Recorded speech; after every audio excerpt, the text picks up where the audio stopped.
Hello and welcome to the Our Metroidvania podcast. I'm Professor Q, and I have Caldroth and Master with me today. Hello. Hi, this is Caldrath from the our Metroidvania subreddit and Discord. This is Master. I'm also from there. Who would have guessed? And Master is playing today, so I'll let him introduce the game for us. All right. Well, I'm playing a game called A Robot Named Fight. It's a roguelike, but each game you start is a full Metroidvania map. And there's also an extra mode that I'm going to be playing today. That's it's a very big map. I've never played it before, even though I have played the game before. So we'll see how that goes. I'll start up the game in just a minute. How about we start talking about stuff? All right, sounds good. I'm just Oh, checking. Just checking the stream lag right now to make sure everything's going okay. Okay, it started me from the beginning instead of. Oops. All right, well, I'll let Caldroth start us off with any questions that he might have.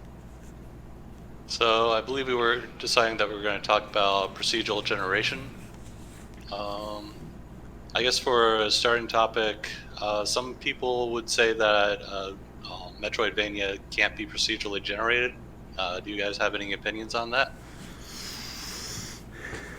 I think it can, personally. I think that this game is a good example of what it might look like. As far as the ones that I played, between this and Weapon Hacker, those are the most Metroidvania procedurally generated games that I've played. Now the counter argument to that is that this game and both this game and Weapon Hacker they follow a pattern that's predictable, which I think is kind of necessary in order to have a good game. And with that design in mind, you could make the argument that it is then not possible to have a Metroidvania. What do you think, Caldroth? Personally, I'm actually a big fan of procedural generation because it kind of democratizes the development process because it can generate content for somebody who might not necessarily have a big enough team to generate the content themselves. But I feel like a lot of games don't use it very well. So a lot of times procedural generation is just used to make large amounts of content rather than dense amounts of content. So you just wind up with these large empty spaces. And that generally doesn't work very well for something like a Metroidvania. Yeah, mile wide and inch deep, or whatever that expression is. So, I don't know. You've had more programming experience than both Master and I think, Caldroth. It's my impression that it's actually more work to do a procedurally generated game well than it would be to just craft it. What do you think? What do you think about that based on your experience? So it is more work to initially do the procedural generation for. Well, it depends on your game size. Like, it can generate a theoretically infinite amount of content. So if you need that much content, then it will actually be less work. And if you open source the procedural generation algorithm, then somebody else could reuse it for their game. And then that work would only need to be done once. So far, I don't think anybody's done that for like a Metroidvania design yet, though. Right. Like, what I think makes A Robot Named Fight good is that it kind of uses the Derek Yu style with Spelunky, where you have rooms that have specific challenges in them, and then he just kind of pastes them around. Welcome, Silverant. Like, for instance, this room right here, it's interesting all on its own to pass through. And I think that's what its advantage is that each room is, in a sense, a kind of a mini game all to itself, and therefore pasting them all together can still create an interesting level because each individual cube is handcrafted. And I know that Rogue Legacy kind of does a similar thing. It's just not quite as... Like, A Robot Named Fight has a lot of variation in its different little blocks that it puts together, which is one of my favorite things about this particular game. Yeah, it has a lot of interesting rooms, though. Just generally with randomization, you have to be careful where if you make rooms too unique, it'll feel repetitive if you get it in a subsequent run. Yeah, it's kind of an ironic thing. It has to be like memorable enough to be interesting, but not memorable enough to be repetitive. Yeah, so people, if you have like several layers of randomness, that usually helps. Like random decorations, like that robot hanging on the ceiling, for example, could be completely random. So as a And matter not of be here next time I'm in this room. responding to Silverint, as a matter of fact, we're playing the mega map right now, right, Master? Yes, Yeah, we so are. this is the mega map mode. So if you wanted to see the mega map mode, this is it. Hopefully Master doesn't die too quickly so we can see the whole thing. Hopefully, no promise. Not good at this game. I went for like 45 minutes on a stream and I was doing wonderfully, and then I like fell into a pit with a bunch of those like meatballs, and they just destroyed me. Meatballs. Yeah. Everything in this game is a meatball. The ones that come out of the I don't know what you call them, the eggs that you blow up that are in your way. Those things that you just shot. Anyway, I was like stuck in the pit and there was no place for me to jump, and it was just over. But that's the name of the game with the roguelike. If you're not careful, you get destroyed. Yeah, at least this does have the save rooms where you effectively get extra lives. So when I was playing this on stream a couple of weeks ago, I started a brand new file just to kind of show it off from a default state. So I didn't have the save rooms on that particular run. I've actually only played this once, and I beat it on my first run. So I'm like, oh, I beat this game. Done. Yeah, right now in the game, it's really easy to get a kind of broken run because there's a lot of really good items that you can find. I'm afraid I'm just not So that good. I'd say usually at the beginning the run's harder. But I really want to see the concept of a procedurally generated Metroidvania develop, because I think it has potential. Now, I think where people feel threatened by it is that they think it might replace handcrafted levels, and I don't think that that's good or even necessary. I think there's room for both. But I like the idea, and seeing it grow. Like we just had Weapon Hacker this year, and I think it's a great iteration of the concept. And then we have the new Rogue Legacy in early access right now as well. I think it's a good thing for us to have it. I have like the worst item in the game, by the way. The phase ring. Apparently, you can't break those doors. No, I realized, so they added like new types of doors since last time I played, and I can't break that kind of door with the item that I have.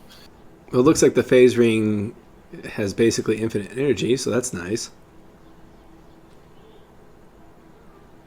I think actually they did update it so that when you get the Rang back, you get the energy from it back, so I guess this isn't the worst item in the game anymore. Yeah, that seems like it has a great use case. Plus, it goes through walls, so you could use it to do what you just did.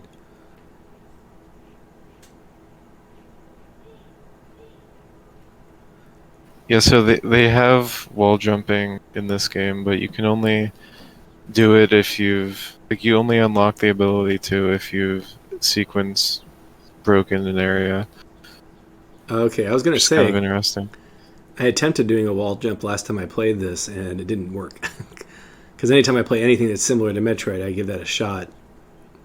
Yeah. It's not hard to sequence break even without it.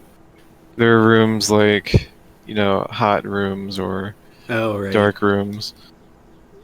Those would be the best opportunity. Worm your way through. That's funny that you have to sequence break in order to get the ability to do the classic sequence break. Yeah, it's cool.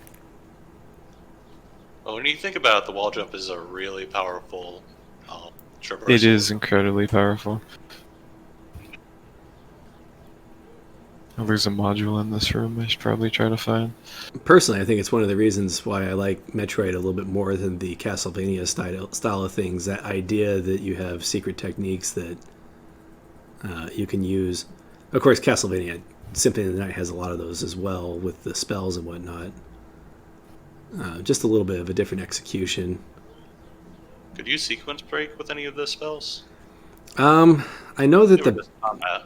The bat is the most important for speedrunning because that crash ability that it has is the fastest movement. As far as sequence breaking, though, I'm not sure. I don't think any of the Dark Metamorphosis or the soul sucking spells or anything like that are able to sequence break, as far as I know. Kind of confused. So I think I'm getting temporary buffs from things now. If you look on the left, I guess that's what the elite enemies drop now instead of like modules. Yeah, I was noticing that when I was playing last time. You have the temp buffs. Which is interesting because, it makes it so you can't just farm them to get super powerful. It also makes it so you're encouraged to move quickly. Yeah, there already were temporary buffs from the shrines in this game. Yeah, anything that lets you shoot through walls in these Metroid-likes is going to be a good weapon.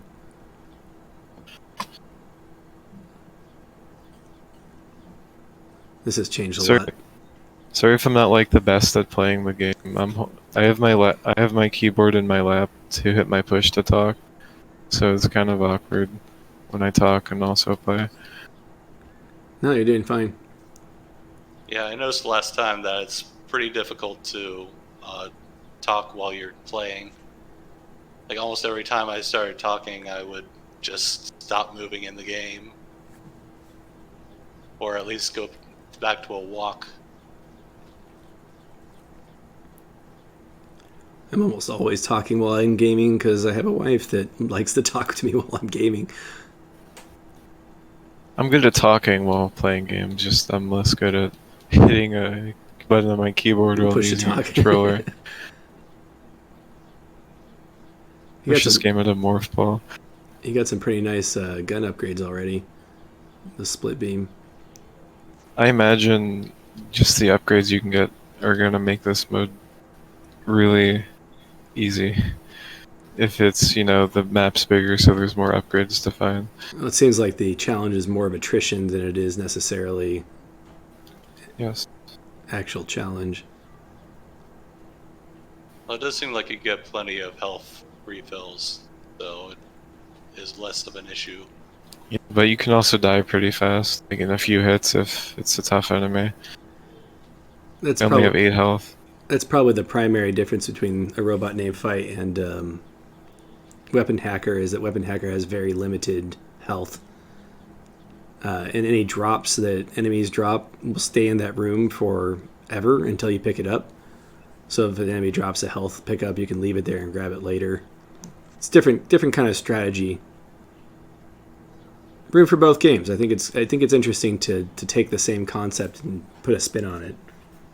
I haven't played Weapon Hacker. When did it come out? I think it was like June, maybe May. I don't remember. Yeah, because before that, I'd say this is really about the only actual roguelike Metroidvania. That actually does the Metroidvania thing, yeah. If you take Chasm and turn on the permadeath mode, I guess that would technically be a roguelike. That's true. Chasm, I played it this year to kind of do a re-review after all the patching and things, and just to see, get a sense of really what the procedural generation was doing in that game, I started 3 different files on different difficulty modes so I could try everything at once. And the levels don't actually change that much. It's just enough that you don't know where the next save point is, so it keeps that tension up. But for the most part, the general structure is about the same. Oh, even the level structure, not just the rooms? Yeah, even the level structure. Like, the first level always kind of wind back and forth as you move further and further down. Same general pattern, but the rooms are moved around just a little bit, just enough to make it so it feels different, but not that you're getting a completely new game out of it in the same way that you might with A Robot Named Fight or Weapon Hacker. And I think that serves Chasm's designs pretty well.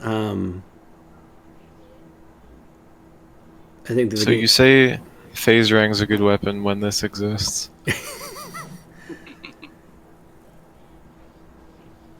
this one can't go through now walls. You actually have to worry about your ammo. That too. That's pretty awesome, though. It seems like everything's dropping pretty quickly, though.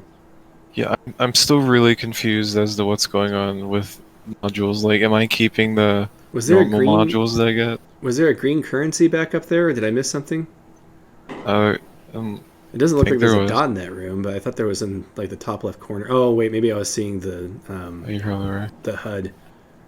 I've done that before. Yeah, maybe there's some kind of weird thing with Mega Map where you don't get buffs. I mean, like I thought I got a speed buff, but my speed's at 0. It looks like you have an attack buff right now.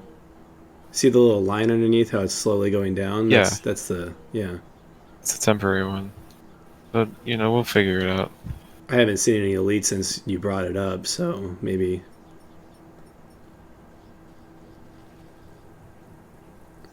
I wish that the fire would get rid of those little knobs on the bottom that... Okay, so that's a permanent module. Yeah, that gives me a permanent upgrade. I guess not all of them are permanent because, you know, you probably want to space out the upgrades more on Mega Map because there's just a lot of rooms. I was trying to remember if there was a speed ability in this game, and it's more of a dash, isn't it? Well, there's a couple of them. Yeah, there's... You have, like, actually a dash. You have... let's see, there's like a buzzsaw mode, sort of. I don't think functions as a dash. I don't think I ever got one that was similar to Super Metroid Speed Boost. I think there's something like it. Honestly, I haven't played this game in a while. I don't remember. Is Noita Metroidvania? I keep asking if it is because I want to play it. What is this?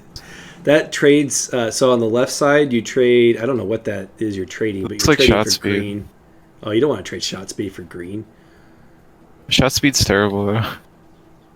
You know, I've not seen that before. That's kind of cool. I'm gonna use it anyways to see what it does.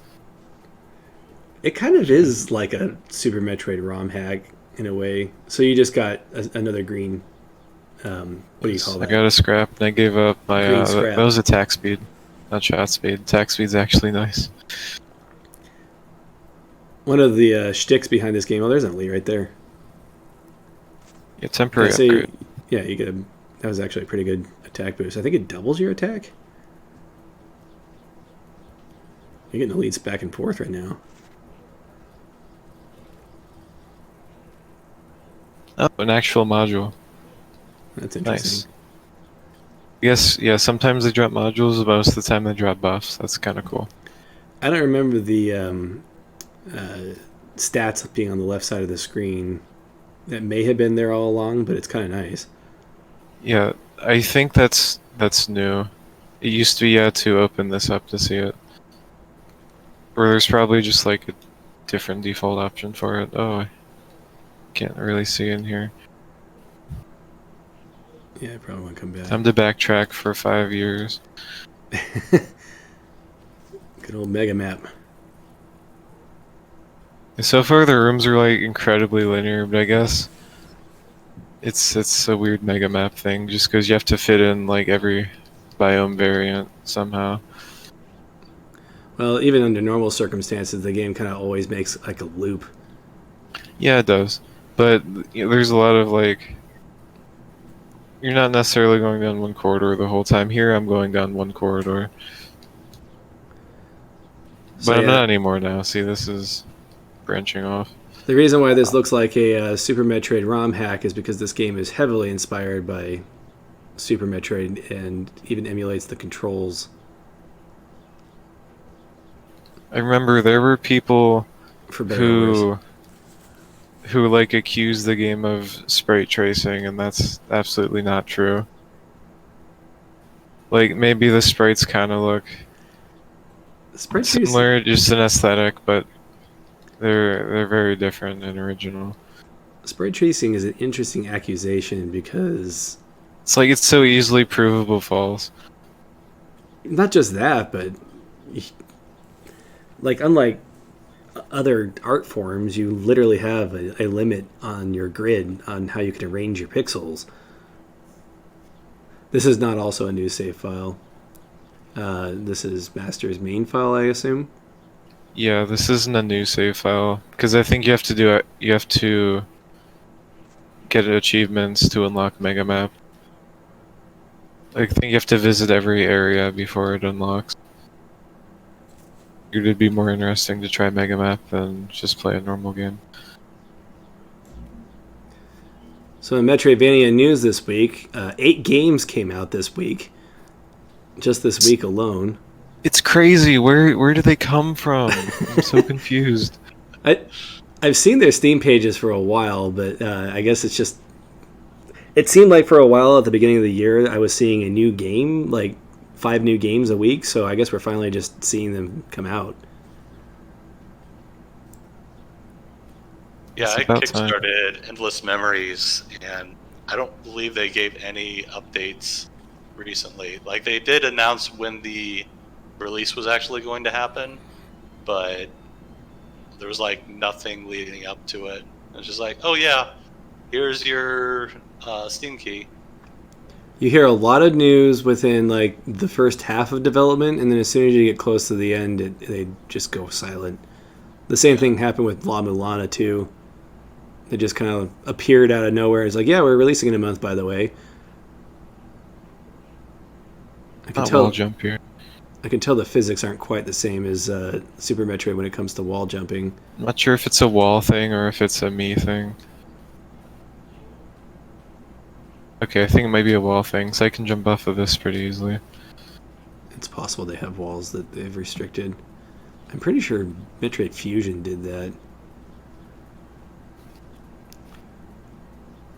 Yeah, La Mulana, they released like a Kickstarter demo. I think it was free to everyone. And then there was just nothing for a couple years, except for the occasional post. So RA System says there's no restriction on wall jumping. Probably just being bad then. Don't mind me.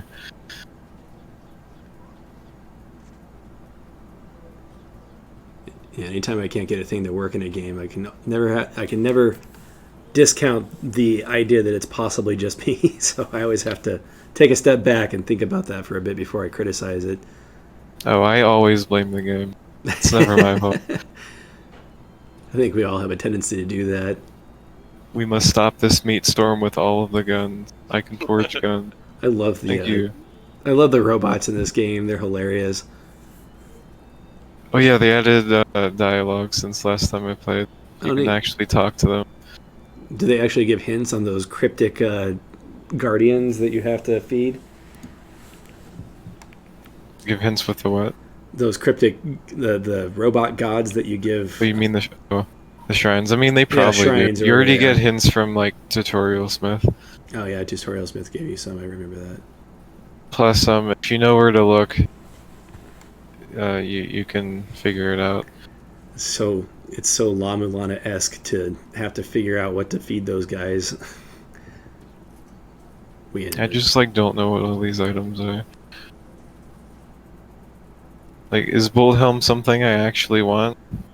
it looks cool. So yeah, It shoots bolts from You your got helmet. enough money to buy everything, just buy everything. That's my strategy.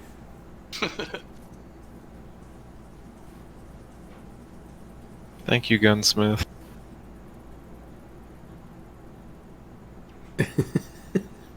Oh yeah, Oh, wow, nice. this is gonna be fun. Yeah, this game, if you have a lot of bolt upgrades, it will get all over your screen.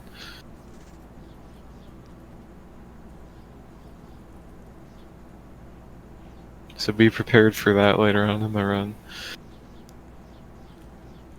So one thing I've noticed about the map is that it's pretty spread out. Like, there's a lot of long corridors that don't really Yeah, I connect. think so. When the game first came out, a lot of it was kind of corridory, but there were a lot of big improvements to the map generation, and I wouldn't really say it's normally corridory. That could be a Mega More Map thing in this interconnectedness now. case. But yeah, I think it's kind of just mega map, and also we've only seen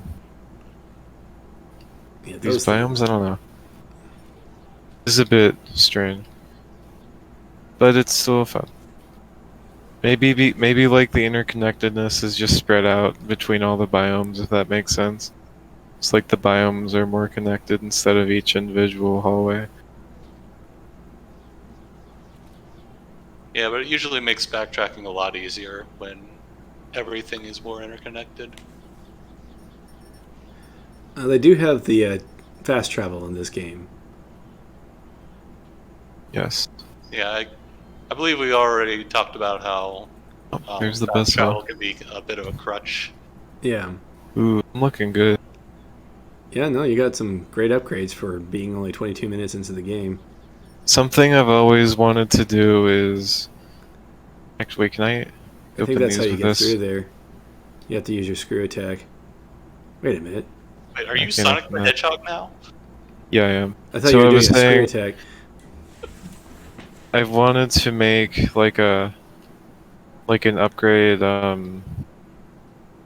What do you call like something that simulates different upgrades you can get? Oh, unlock something. So the way the game works is that it will add different color values onto your character, and it'll like average them out, so you can get all kinds of like, you know, fashionable color combinations. Hmm. You look like Vector So I want Man to right make now. something that can simulate that. That's an interesting speed boost.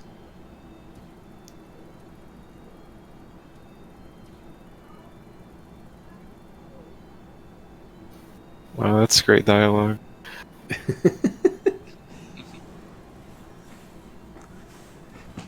My favorite thing about these robots is that they don't even know if they know why they're fighting. What's up with this wall? It's weird. Yeah, it looks like it should be something. It's probably just his map plug. And I guess I should go find some green door. Rogue Legacy had a lot like that, where when you had a dead end, they just kind of shoved a pillar there or something.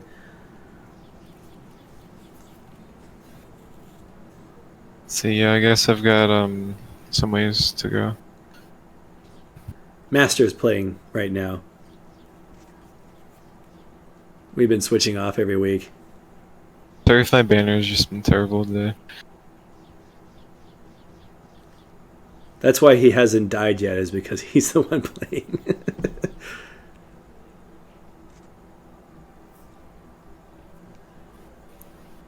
Unfortunately, I didn't find any other teleporters when I was in the other biome. Did we find a teleporter just now? Did I miss that?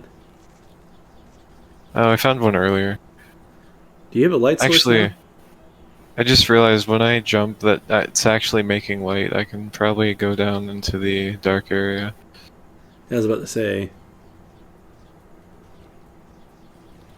You look like you're glowing.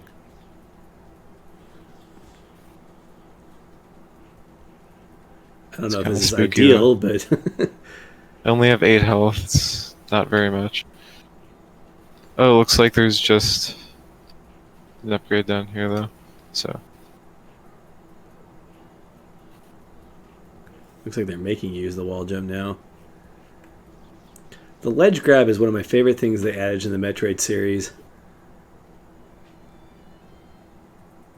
oh, neat. Can spend my extra energy to poop out nanobots now. Not that I need it because I about to get say. nanobots when I kill things, so.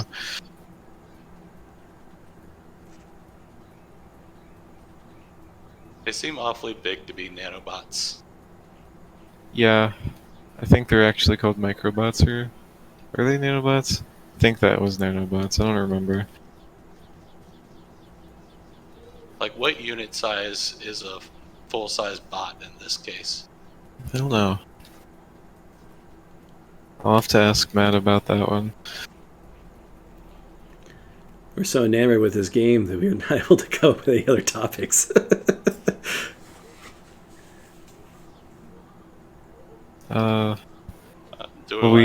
What else can we say about procedural generation? Do we want to talk about Sundered at all? Oh yeah, I like Sundered. I know I know it's not a popular game, but I enjoyed it. So, I like almost everything about Sundered except for the procedural generation and then the decisions that had to come about because of it. Like the swarms that happen.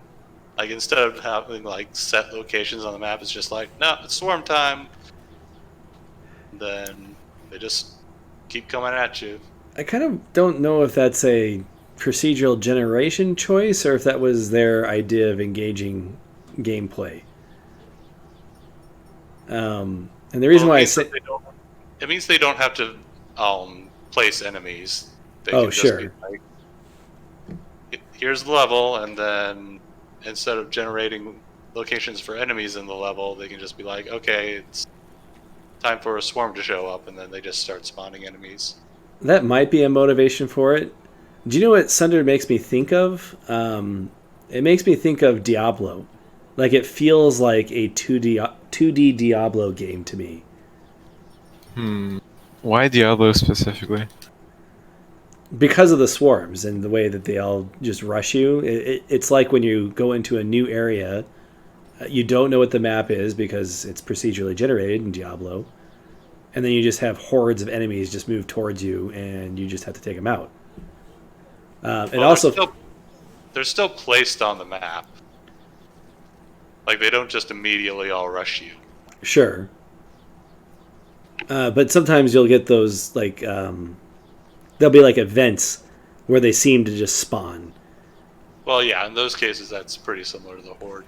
Right, and that happened often enough while we were playing. I played this co-op with my co-op buddy, which I think makes it a lot more enjoyable. I know that it wasn't released with co-op originally. I didn't play it at launch. I assume you're talking about Diablo 3. No, I'm talking about Sundered. Sundered still. Eldritch Edition is what we played. We didn't play it at launch, so I don't know. I definitely had a different experience than a lot of people that played it initially, because a lot of things were also added to that version as well, besides just co-op. Yeah, I think the swarms in that game are kind of meant to just kill you, because part of the game is upgrading your stuff. Yeah, you kind of have to die to win in that game. It's like Rogue Legacy in that sense.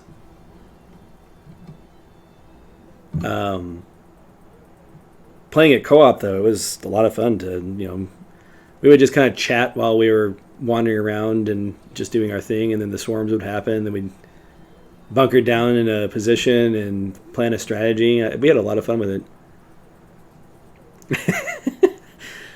You just donate 9 scrap plus whatever because this guy's number is 9. Yes. Oh, okay. Is it really just that easy to remember, and I just made this a whole lot harder on myself? This is the one that just gives you the floating Oh guys, god, though. that's weird. So Silver Int asked us how we remember all of these games, and thing is, like, I don't actually remember a lot of games to play. These are just ones that I've played fairly recently, so they're more fresh in my mind. So, Go ahead. my friend asked me the same question a couple of weeks ago, and I was like, I don't know. But I think that the best way to answer on my side is that I also spend a lot of time figuring out how to outline my experience, and so I think I have that outline memorized. So it helps me at least remember the bullet points. I don't remember. Sometimes I forget details, like when I was playing Vision Soft Reset. We ran into those Prince Rupert's drops. Do you remember those, Caldroth? Sorry, what the drops? The Prince Rupert's drops in Vision Soft Reset. Yeah, I don't even remember that. Well, then it's going to be a lot of fun when you replay it if you ever do. They scared the heck out of me. I totally forgot about them. Yeah, they explode when you shoot them. So I actually replayed through Hollow Knight this year, and I hadn't played it since it launched, and I'd forgotten like almost everything in that game. So I had the opportunity to play Hollow Knight twice. Wow, you are very lucky. Have such a terrible memory. I actually remember a lot more than I thought when I was playing it. I've started it a couple of times with my son, and it hasn't worked out playing together. So RA System says there's an easy way to do the wall jump. If you hold the lock position button and face away and just jump repeatedly, if it's not bound, you can bind it in the set. Or so if you just hold the lock button when you're on the wall, apparently it makes the wall jump trigger more easily. Oh, that's nice. Yeah, I don't even know what that is. I haven't used that. Did I just come down here? So lock position, I assume, open. Makes it so you can't no, here move. Yeah, you have to do the buzzsaw there.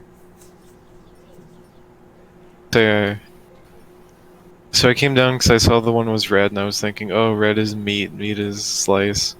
Buzzsaw. But it was actually the yellow one. I'm probably not going to be able to play Hollow Knight again until I get around to streaming it. I've had a lot of false starts. I was going to do a Steel Soul run and see how many times I was going to give myself 9 lives and just give up after 9 and see how far I got. Probably not a good idea for me to jump straight into Steel Soul mode without playing the game at least once more before I try, but I don't know, I find it interesting. Yeah, but then, there'll be surprises for you. You don't remember that one boss is there, and you'll have to fight him with 1 life. It'll be great. I actually remember more of Hollow Knight than... Like, the map is, like, burned into my brain. As weird as that is, and it's been, like, 3 years since I played it. Oh, you got a save point, good. Yeah, I don't like this biome, to be honest. It's kind of, things do a lot of damage to you, and it's kind of hard to navigate. I don't recognize this biome at all. Is this... I must not have ever gotten this one. It's the coolant sewers. Huh. Of course it's a sewer level. Every game is a sewer level. It's always the worst. What about the water level? Water levels, I mean, kind of like water mystery. levels. Depends on the game. Well, I have so many hours in Dark Souls, I don't think it would be possible for me to forget that, unless I had another concussion.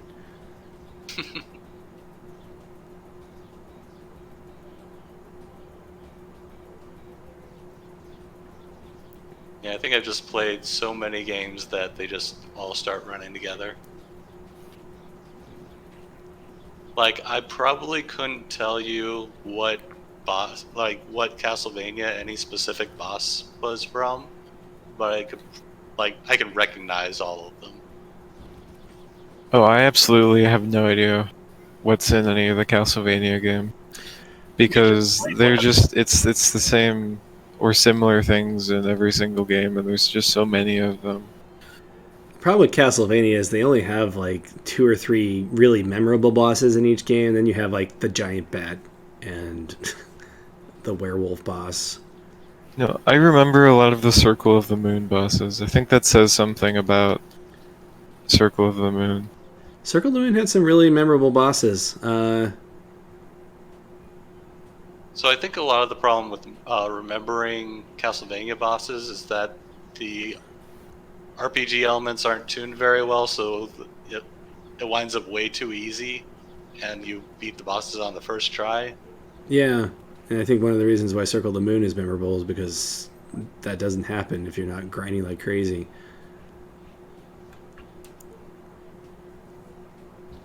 They all had pretty good patterns in Circle of the Moon. That's true. I think I remember every single boss in that game, although I did play it, like a month and a half ago, so it's still fresh in my mind. But not that every boss is good in that game, but I remember most of them, I think.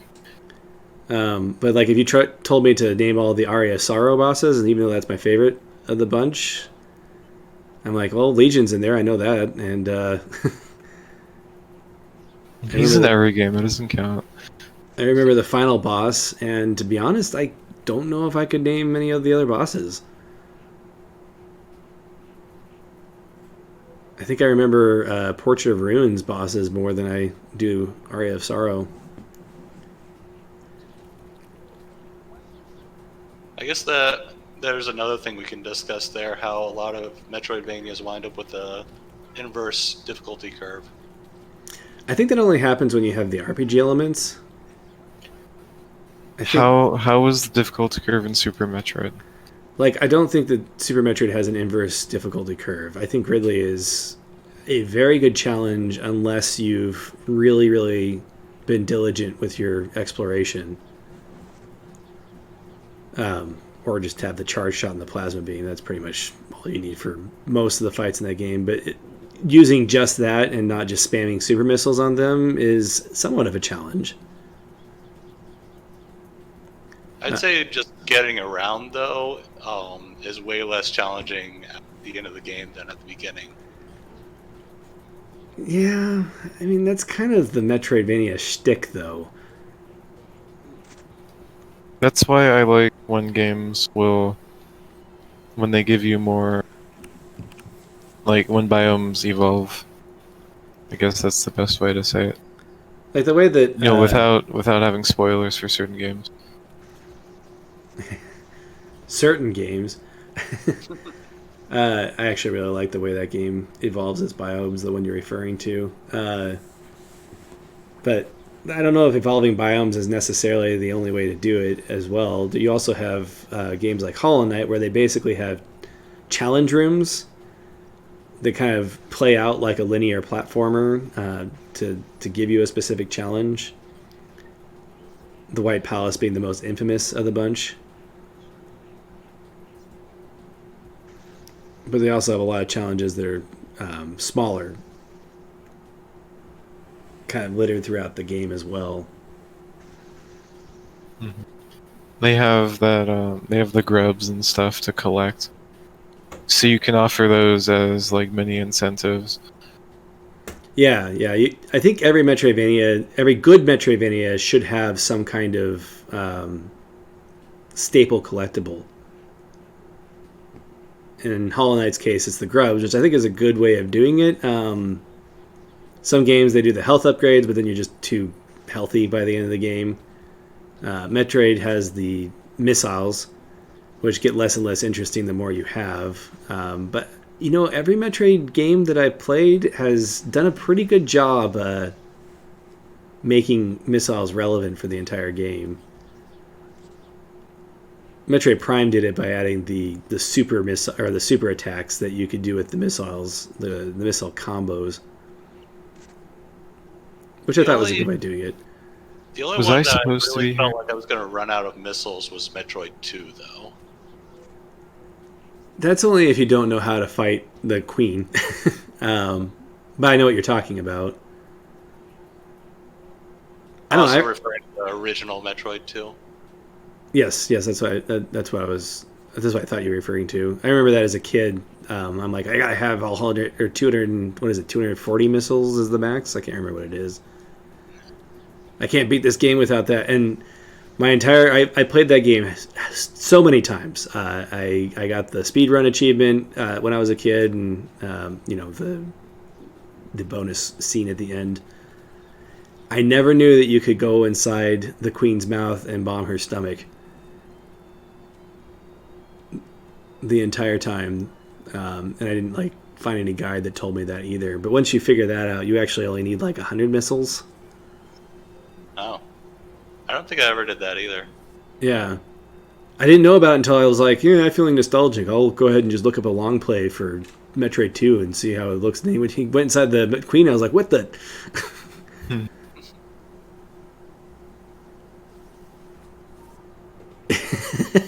Yes, RainWorld's reward for exploration is lore and more lore, which is, I don't know, I find the lore interesting. Obviously, you can just look that up on the internet once you beat the game, but I think that unraveling that world is part of the appeal. Looking up, if you look up things about your video games that you're playing, I'm not going to finish that sentence, actually. He's going to make an elitist comment just now.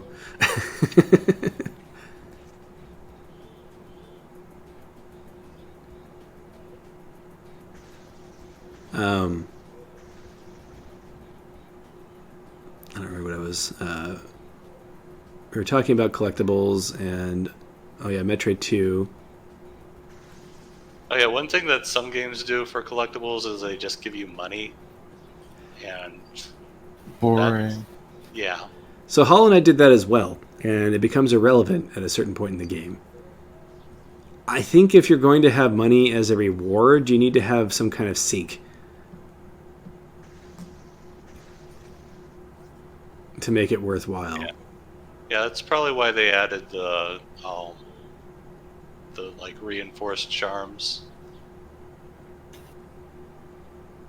Oh, you mean to prevent it from breaking when you die, or?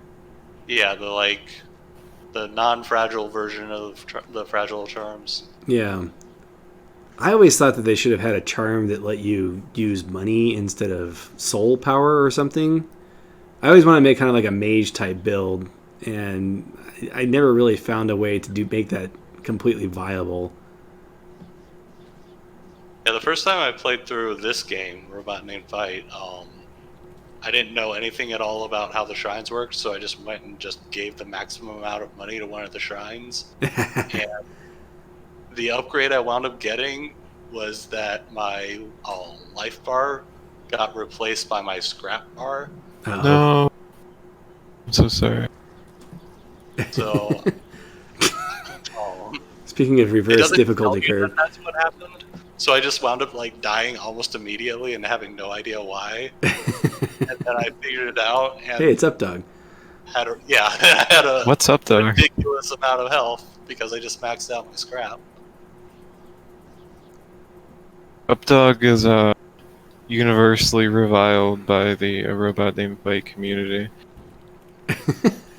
By the way.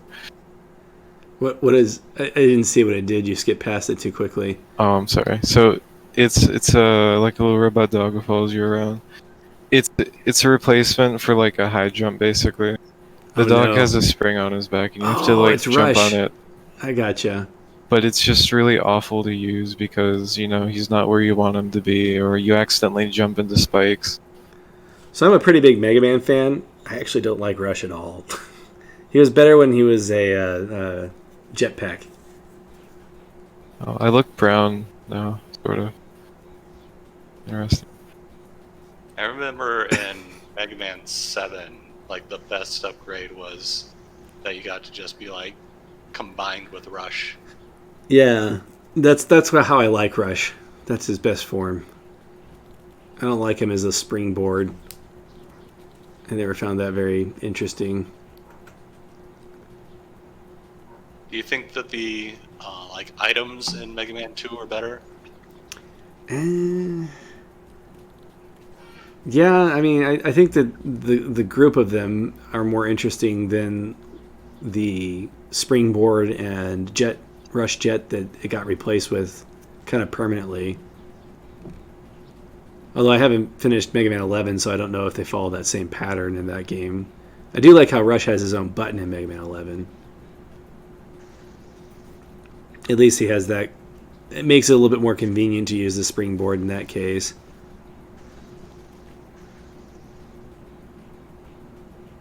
I must touch every tile on the map, or what am I even doing? Well, don't you need to only do it on the ones that are like, hey, there's an item here? I don't know. I just like touching tiles. Okay. So are you guys compulsive completionists when it comes to filling out your map?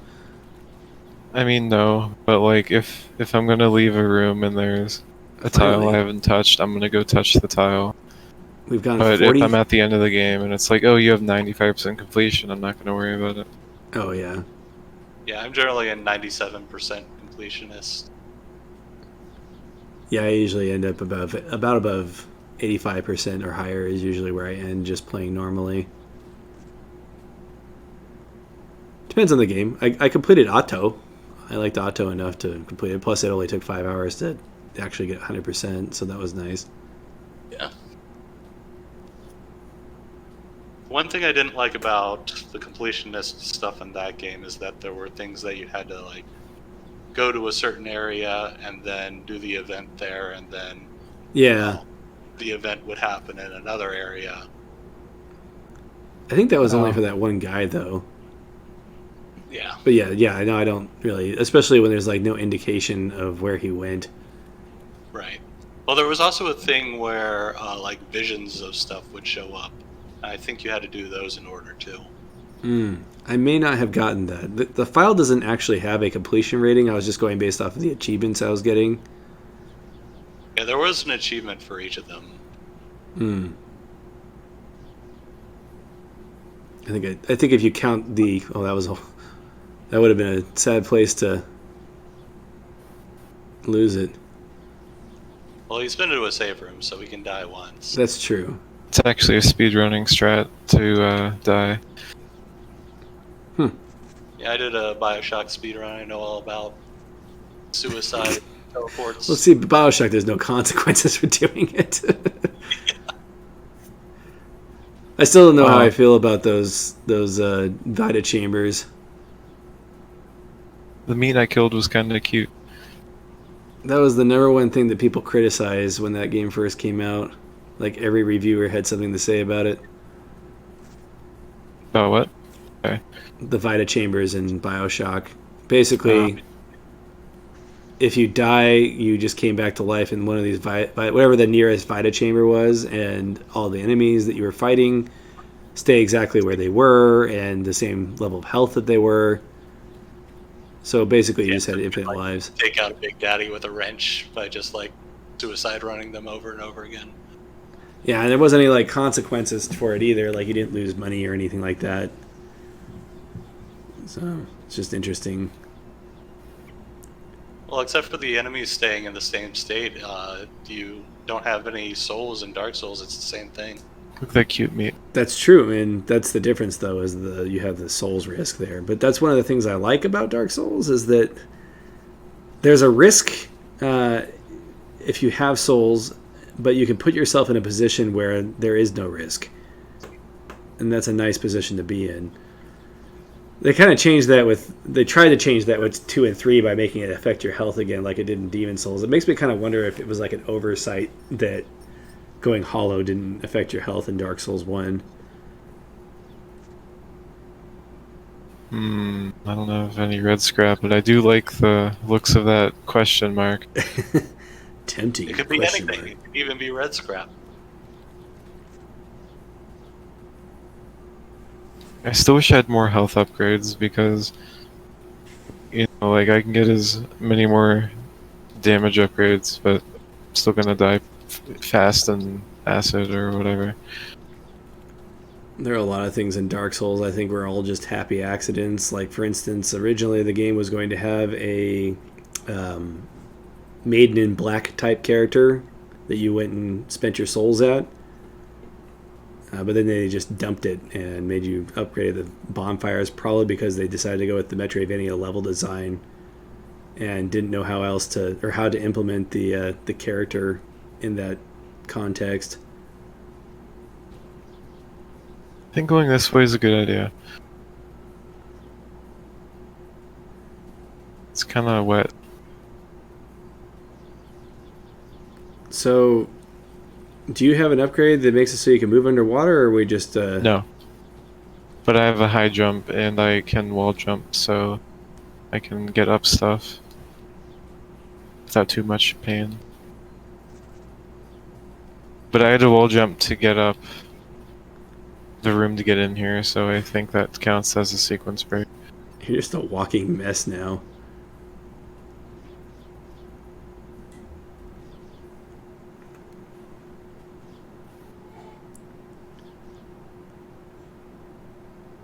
Not walking that fast. Yeah, going back to the Dark Souls death system, like that was one of the problems with Hollow Knight, is that there wasn't any money sinks early on, so it actually made it so you couldn't get in that situation where death didn't have a consequence. You pretty much were always carrying around a bunch of geo. So I felt like if you were not very good at the game, then it wound up giving you this negative feedback loop where you die and lose all your geo over and over again. But if you were already good at the game, then you don't have to worry about that. Yeah. Honestly, I think that they could have dumped the geo loss aspect of that, because you already lost your ability to use spells as part of that. So I don't see why the geo really needed to be a thing there.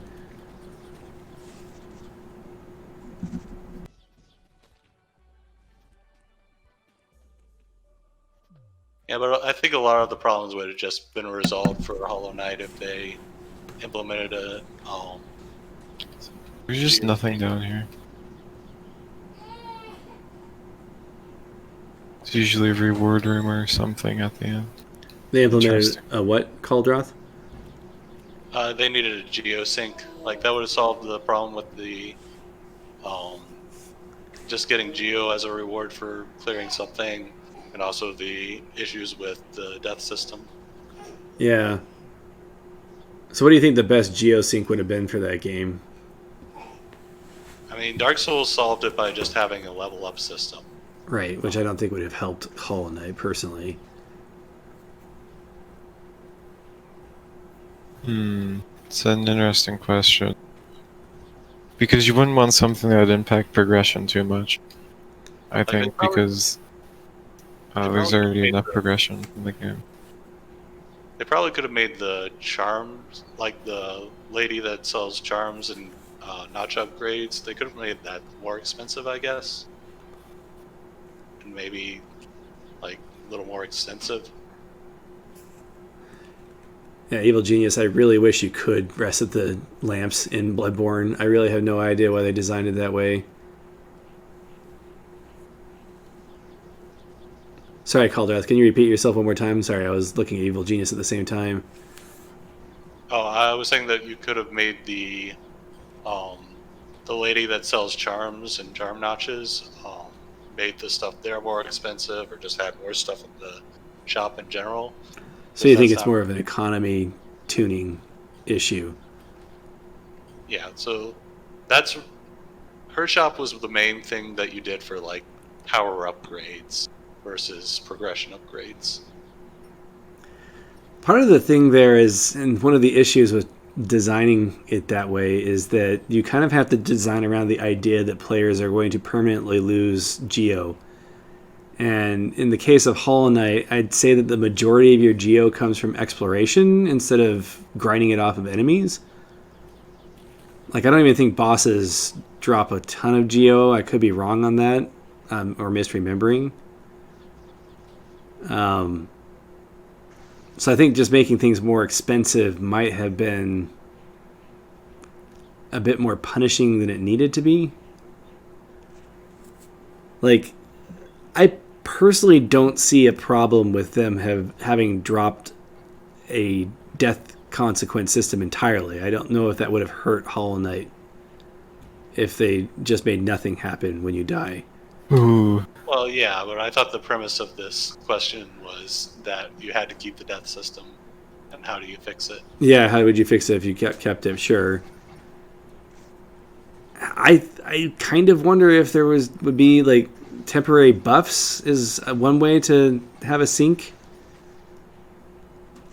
But the people who are using it don't need buffs. Yeah, the people who have too much money don't need buffs. So, but Buffs to make the enemies drop even more money. yeah, there you go. Maybe some kind of extra lore, some kind of lore sync would be effective. You know, that's not a bad idea, especially in a game like Hollow Knight where that's an appeal for some people. Like we were just talking about Rain World, and that is basically the entire appeal of doing exploration beyond the necessary, is finding out information.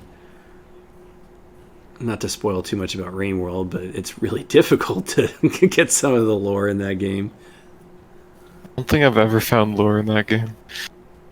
I really need to do an actual playthrough of it. Yeah, I would ask you where you got to that point, but I like to keep that game as secret as possible. I agree. So is that guy? Oh, okay. He's the explorer. He Oh, I got explores. you. Oh, we got 3 save points now. We're gonna have a lot of leeway when we finally get to the meat monster. See, I'm at 68 completion. Mega Beast. So do they make the Mega Beast harder in the Mega Map mode? No idea. Because you obviously are going to get a lot more upgrades. The Mega Beasts have any variations besides the basic one? Variations in the Mega Beast. Yeah, like did it change its patterns at all? Well, there are like different parts on the Mega Beast that are, I think they're random some of the time. To be honest, we got to Mega Beast maybe 5 times when we did our playthrough of this game. So that's my least remembered boss because it's the one you get to the least. But it's in every single game. Sure. That requires you to actually get to the end, though.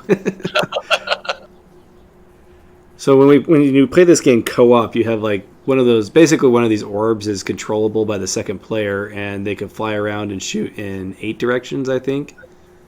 But here's the thing: is that the second player, if they take damage, they share your health pool. So, not to put the blame on my co-op buddy entirely, but there were times that he would like run into spikes or whatever, and he would be the cause of the death. So I realized if you're on the other side of like a locked door and you open it from that side, it stays permanently open. Because I kind of went through the biome backwards. I actually have not played in Binding of Isaac. Does that have a 2-player mode?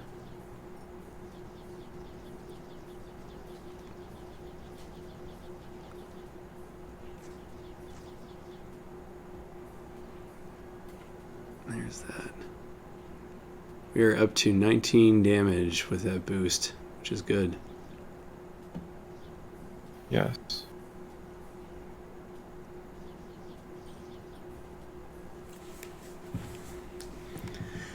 I don't know. I also like the idea of just shooting money somehow. Actually, that's a great idea. So have you ever played Terraria? Yeah, I played Terraria. They've got a money gun. It's like, if you have extra money, just shoot platinum coins out of your money gun. Yeah. So that assault rifle that they bought into the game, just make that official and have it shoot Geo. That's a great idea. you need to make this happen. I think somebody already made it happen. They just need to make it cost Geo now.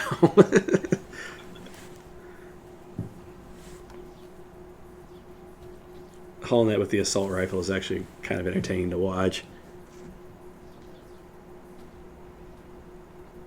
I guess you could also do something where you like get a house and then you can upgrade it, fill it with furniture.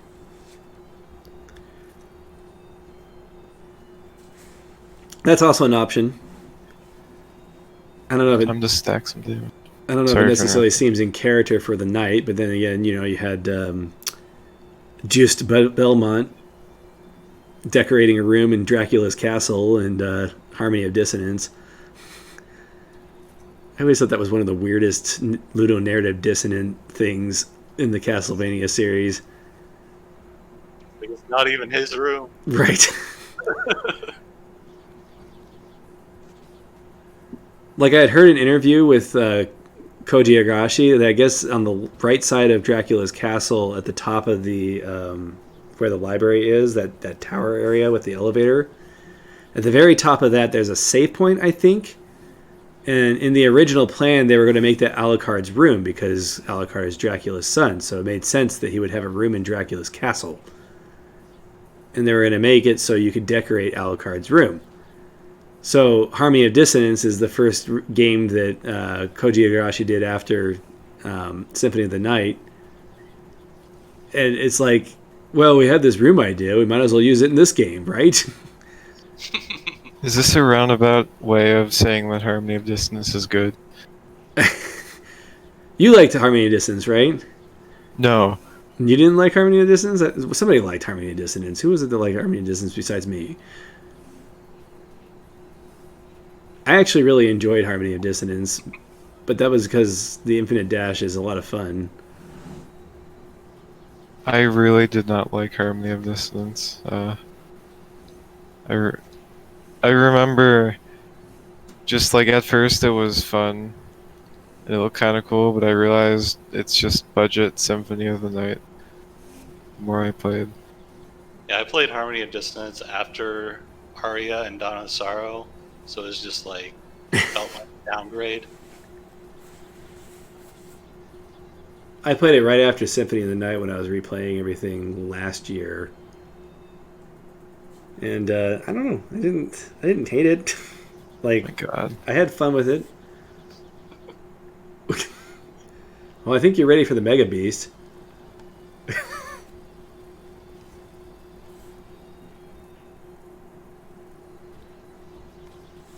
This isn't even strong in terms of just like filling your screen with projectiles that you can get sometimes in this game.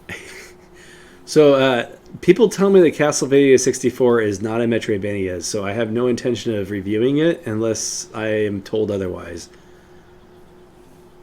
If I just tell you that it is, even though I haven't played it, will you review it?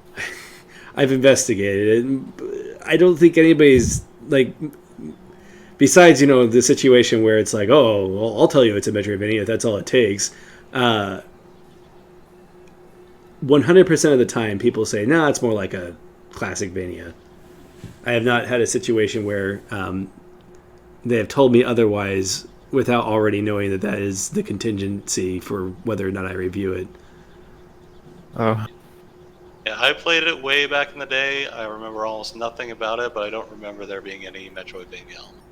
Yeah. Which makes sense because it came out, I think, before Symphony of the Night, right? Or maybe a year after? It's roughly the same time. Yeah, so it makes sense that it wouldn't have followed that pattern because Symphony of the Night hadn't already been successful at that point. Funny enough, I would say that Lament of Innocence isn't really a Metroidvania. It doesn't have ability gating, at least. At least not for like. There's a couple of optional items where a dash ability you get makes it feasible to do. I don't know if it's impossible without the dash or not.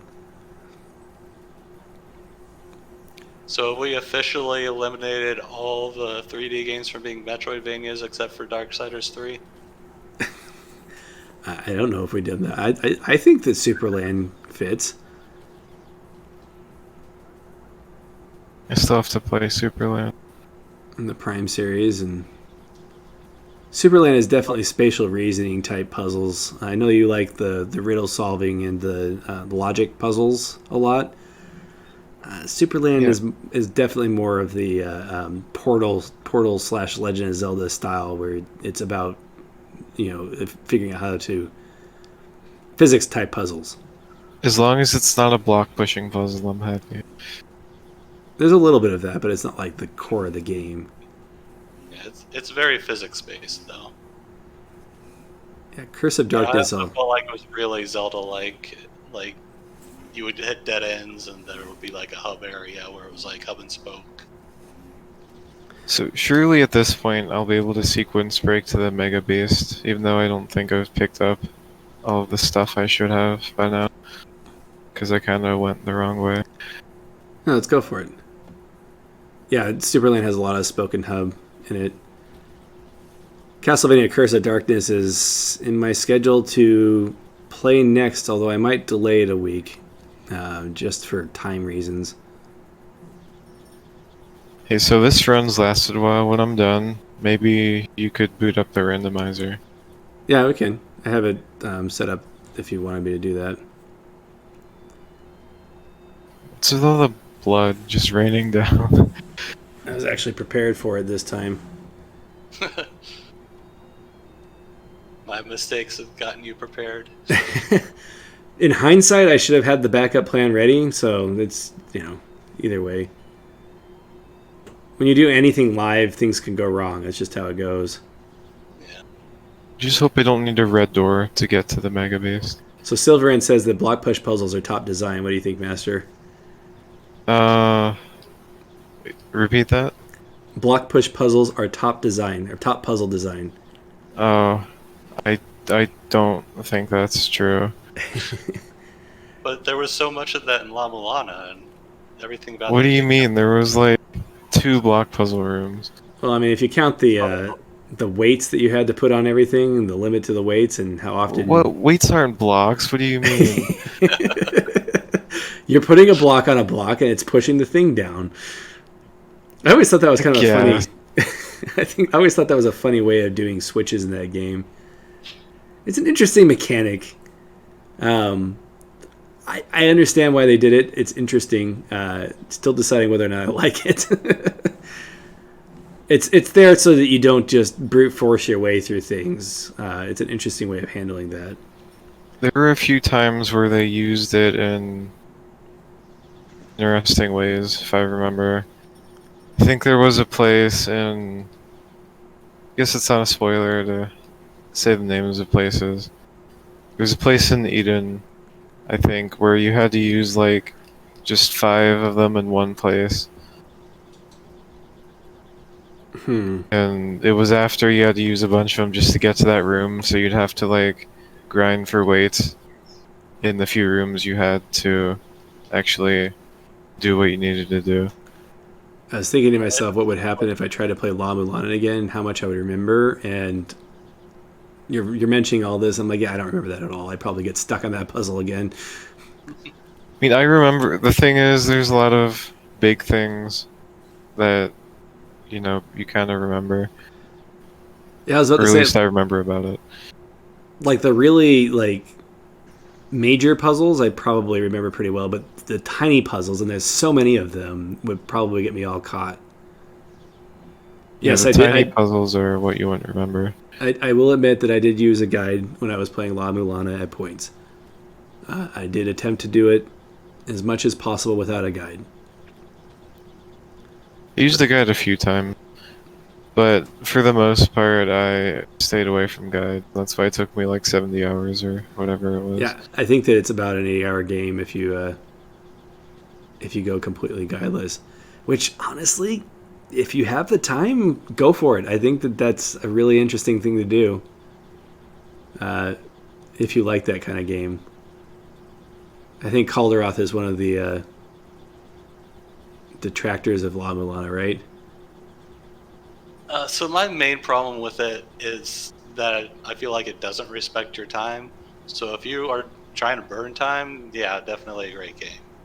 Yeah, I mean, you have the guide option if you don't want to do that, but of course, there's always the if I have to use a guide, why am I even playing it at all argument, which, it's not invalid. I feel like the people who hate the game the most used a guide. Maybe? I don't know. I mean, I use Or the guide, and I think quit it it's completely. First time I tried to play it, I quit it completely. it is definitely a wall. Yes. Did we have someone join? Yep. This is Memphis. Hello. Hey, Elvis. Do you have any opinions on La Mulana you'd like to share? It's awesome. Uh-oh, you're outnumbered now, Caldrath. Yeah, I'm used to it. I mean, it's not for everyone. Like, I don't go around recommending it to everyone. Well, like I said, it is very much a super niche game. Oh, my bolt now penetrates meat. Sweet. You're just a walking wrecking ball. I'm just holding down the attack button. How you play this game towards the end of your run.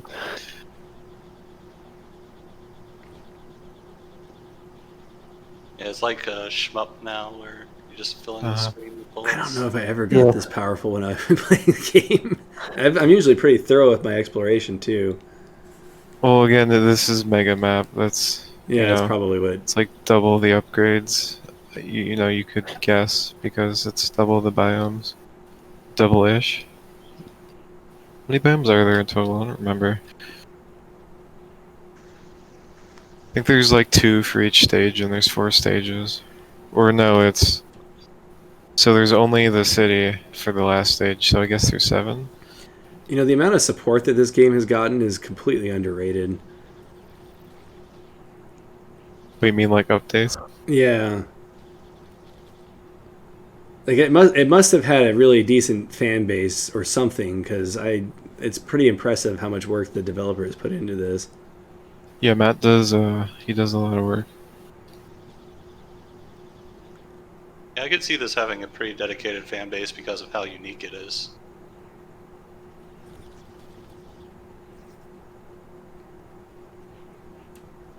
Although apparently it has some competition now with Weapon Hacker. No. Well, the one thing that Weapon Hacker does not have on this game is this has just it's oozing with style, and it has the lore and all that other stuff behind it. I think that may have something to do with had part of what to do with the fan base. What do you need there? Is it not the fire? No, it's the red door. That's the only thing I don't have. I wasn't sure what the order of the biomes was, and because I'd been to the city, I thought, oh, I probably have whatever I need. But no, I need red. Yeah, Robot Name 5 has that X factor, that has less to do with the game design and more to do with just. I want to die, but my nanobots are just gonna kill everything. Sorry for interrupting. Isn't there a teleporter somewhere around here? Maybe down in that room you haven't explored in the bottom right? Well, it looks like it connects to biomes anyway, so I should go that way. Yeah. Well, if you could find a teleporter, that'd be a great way of getting back here, too. Yeah.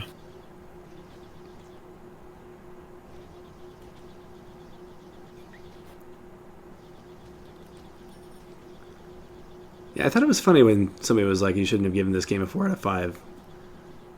Because I think it deserves a high score. It's possible that 4 out of 5 isn't high enough, too, in my opinion.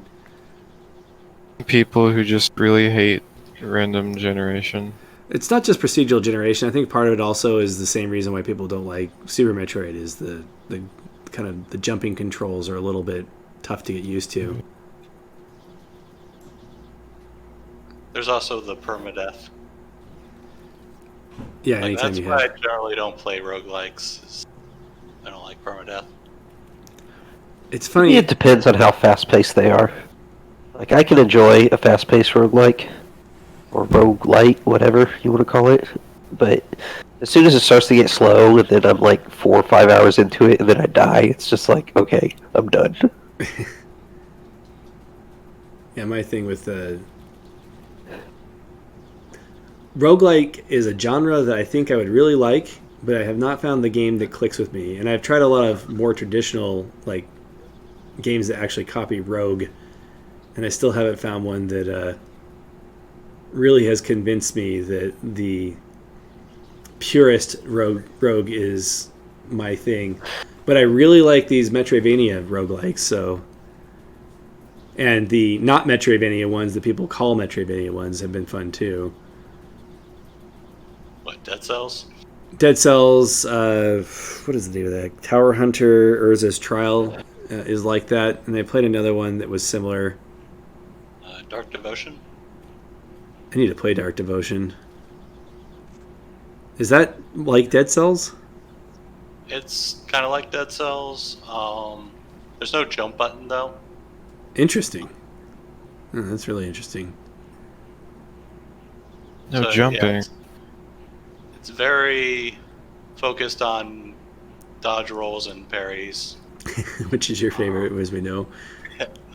It has set levels, but if you die, you go back to the hub area, and you can unlock shortcuts to like later areas. But you lose all your gear that you got.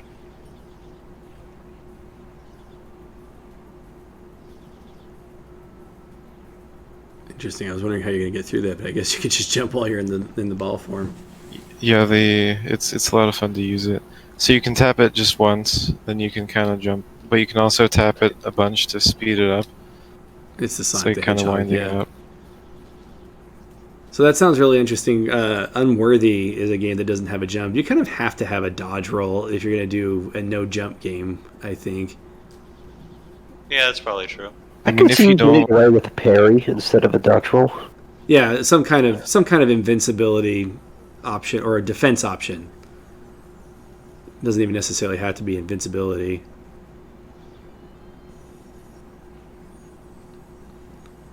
Foregone. I heard it was sort of like Dead Cells. What is your opinion on that, Caldroth? You played through that just recently. Yeah, so the combat's pretty similar to Dead Cells. It doesn't have random generation though, and if you die, I believe it has the Dark Souls system. Let's see. Oh yeah, it had kind of a Diablo style loot system. Yeah, that was interesting to me. Of course, when you think about it, the Castlevania games all have a drop-based loot system too, especially after they started making so that enemies drop powers even. Yeah, but this one had like loot with random affixes and stuff like that. That's kind of dubious, or can be. yes, I found the boss. This is perfect. Let's just see how fast it does with my normal bolt. You should give Unworthy a shot. I really liked Unworthy. Well, that was Oh, ridiculously fast. It's a good thing I wasn't blinking. And that's what you need, right? oh, Oh no.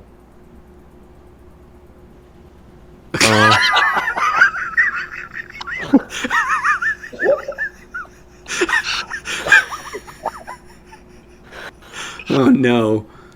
Oh no. At this point, it's probably actually no. There's a teleporter there. I'll take that. I say it's probably faster if I just die. Good luck. No, you need to save all your save points because you're going to need them. Uh-huh. I mean, hey, there could be like some kind of super weird, like mega beast fight that's really hard. It's balanced around this mode. I don't know. This weapon is the thing that proves that this is not an original SNES game and could not be an original SNES game. You shot yourself through the floor.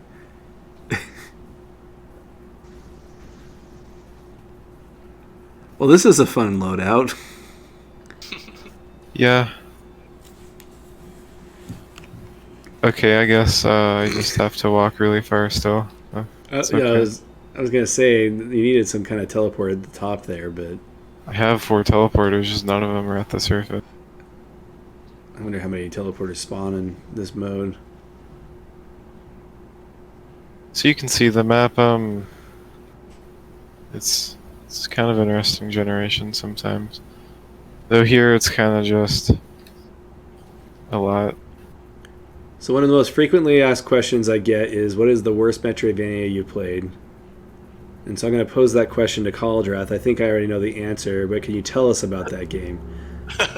So, it's not real. I wouldn't consider it a full Metroidvania, but there's this game called The Masked Mage. There's this guy that's like seems to just churn out Metroidvania likes.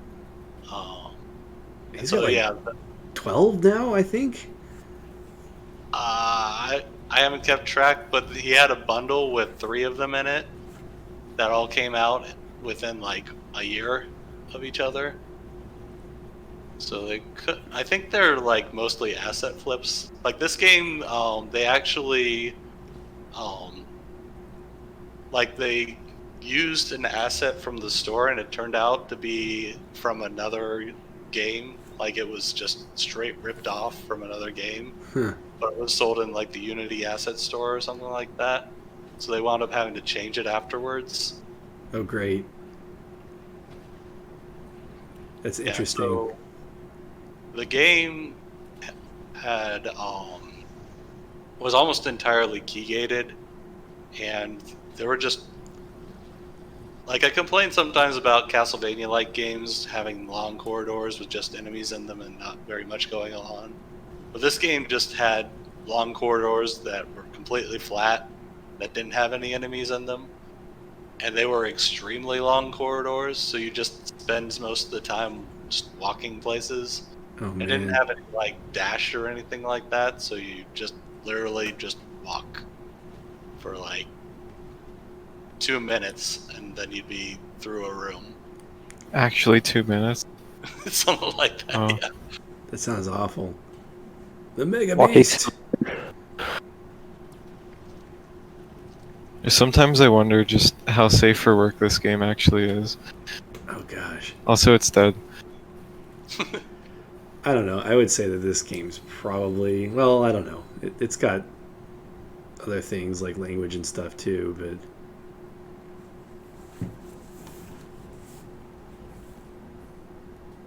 So, Cauldrith, do you know where this is? No, this wasn't in the game that I played. Oh. I assume that you have to beat the Mega Beast a few times before this segment. For the pressure level, correct. obviously. Yeah, we did this. I'm curious, though, if there's other biomes that the Mega Beast has with the Mega Map. Don't know. It does seem longer than I remember. I remember it only being like a couple of rooms, and then you went to the final... Maybe they Final boss. updated it, but I mean, Mega Beast is it's not like super lengthy, but it's kind of big. Like a biome, full biome, I guess. I can't just stand here and do this and kill everything. I can't even come near you because of the nanobot. Oh yeah, What is your Y ability now? it spawns those 3 purple orbs. Oh, okay. They're phantom shield orbs. The red one's a normal shield orb. I guess that they'll get hit by a projectile or something and they'll disappear for a short time. I don't know how they're different from the normal one, but that seems intuitive. Yeah, so I get nanobots whenever I kill enemies, I think, so it's kind of They don't seem to go away. unstoppable. Oh no, they don't go away. I mean, they die when they attack enemies, but if I keep generating them, then... It was just a boss that tried to attack me, by the way. So I think the name of the person who made Mass Mage is Ezekiel Rage, and he has his main series, which is Citadel. And I guess when I said 12, that's definitely an exaggeration, but it's because some of the Citadel games I think are only classic Vania style. But based on your description, it doesn't sound like Mass Mage is too high a fit itself. I've been curious. Like I'm really interested in seeing if there's anything. Like he seems to have a lot more passion in his Citadel project. I don't know what motivates the other games. Yeah, I actually picked Mass Mage to play because it looked better than the other two games that were in the Oh, I'm so sorry.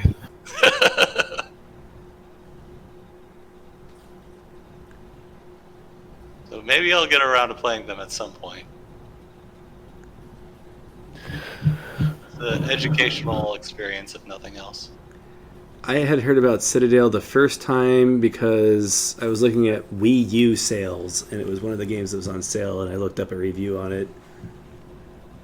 I think it was right before I started the Metroidvania review. And that's when I learned about Magicians and Looters as a Metroidvania that I still haven't gotten to. Sounds amazing. I don't know why you haven't. Well, I mean, the reason why I haven't gotten to anything is because I'm busy doing a whole bunch of other things. So it's just, the same as anything, really. And then they release 8 Metroidvanias in a week. In a single week, right. Yeah, I was thinking to myself, like, if I could do this full time, if I could do more games, like more reviews every week, and I'm like, not really, no. Like, like if I could replace the 40 hours a week that I'm working with just playing games and writing reviews on them, I probably could only up it to like 2 a week instead of 1 a week. I think the schedule you have seems to kind of work. I mean, you can't cover every single game. Yeah. Not to mention, if I did 2 a week, then it wouldn't give any time to anything, I think. But I think you'd burn yourself out. That too. that's also a strong possibility.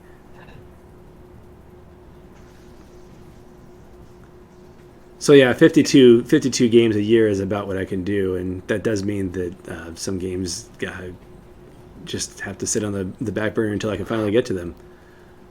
If the game's good enough, eventually you're gonna get around to playing it. And if it's actually not that good, then, I actually need to be careful not die here. I get asked Because yeah, you don't want to end the run here, and you want to end this run in a success because we don't want to do another hour and 20 minutes, is what you're saying. well, yeah. And you don't Also, have to- enemies don't respawn. You clear rooms and the room is clear. well, that's good. And that's kind of how it is, so you can't get more health drops. But I get asked about whether or not I'm going to burn out at any point a lot too. And to be honest, the genre and what people call the genre is varied enough that it hasn't gotten to the point where I've ever been bored of the genre. Can you really itself. predict if you're gonna burn out though? Like, that's kind of not the best question. That's true. That's true. I guess the Watch me bigger die question this is, what would fast. I do if I burned out? I don't know. I don't have an answer for that. Take a vacation, I guess. Be happy. Vacation Some- for playing games. That's Yeah, not. that is the problem that I've seen with some streamers is like they've made the streaming their like occupation, and then like the game they're playing doesn't have any more content, but they're kind of stuck playing it. So like I watch some Warframe streamers sometimes, and like when that game is having a bit of a content drought, the people who are like making their living streaming Warframe, they just have to like slog through it because apparently people who watch Warframe streams don't like watching any other type of streams. When those people try to go to any other game, they just like lose like 75% of their viewers. That's how Video Game Donkey started his whole thing, was doing League of Legends originally, but apparently you can switch from that. Of course, he has a specific style to him. He's kind of an angry video game nerd type persona.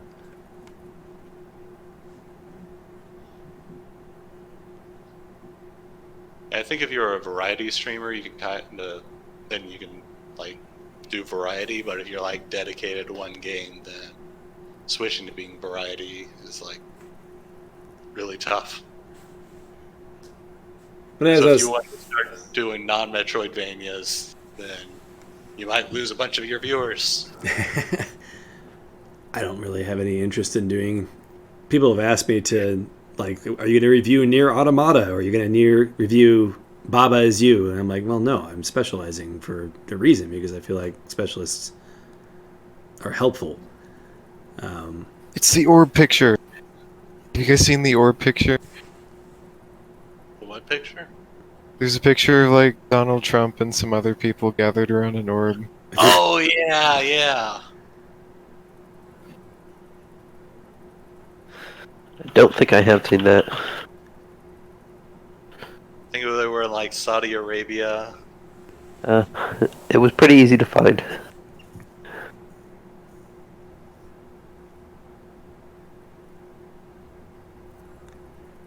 So, Master, what is the worst Metroidvania you've played? I will answer that after I'm done watching the cutscene. Okay. This was a twist that was predictable, but it's still cool that the way it played out. There's a bunch of different endings. There might have been more slides on this ending. I honestly don't remember word for word the normal ending. I unlocked like a bunch of stuff. Mostly because I hadn't had a run with nanobots. So for those watching at home who want to try the seed that we just played, it was just there a second ago. If you can pause the stream at exactly the right time. Yes, I can also pull it up, I think, in recently played seeds. I don't know if I've ever actually Yes, used the seed. This Mega Map did add some extra stuff in the middle there. Like, So does that mean that there's only one ending for Mega Map? I guess, yeah. I mean, there are also ending variants that wouldn't necessarily be displayed here. Like, if you... guess not really a spoiler. If you have Updog as an upgrade, he'll appear in the ending. Much to the chagrin of the community, right? Yes. What was Matt's response to the community backlashing against Updog? Oh, I mean, he tried to make Updog less terrible, and I mean, he did. I think there's even a thing you can toggle in the settings relating to Updog, but don't quote Turn me on off that. Updog. That's pretty funny. Alright, you want to switch over to the randomizer? Yeah, go ahead and leave it on the screen for just a second, and I'll pull it up. Still have to do the speedrun achievements for this game. You know, whatever new stuff they've added recently. Here, let me just turn off the display capture and put on game recording, and this should work. I tested it earlier. We'll see what happens. Watch it completely botch again. Let's see.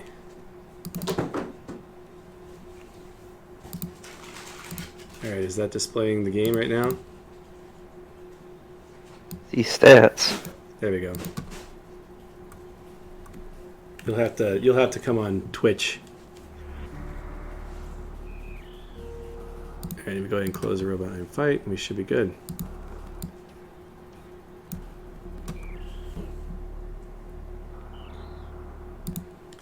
There we go. Should be working on Twitch. Is it showing up?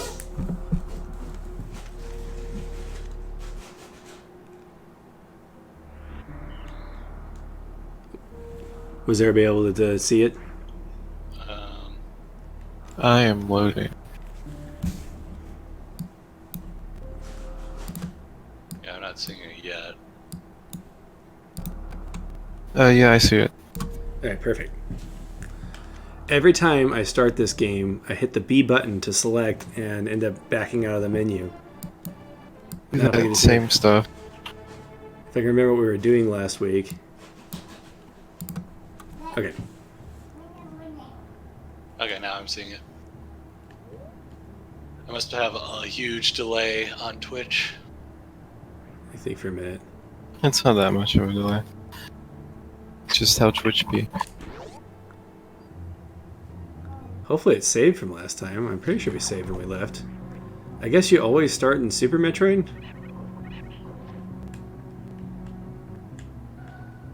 Because if I remember correctly, Makes sense. we saved in a dungeon last time. Well, we'll find out in a second when we get back to Zelda. I imagine so.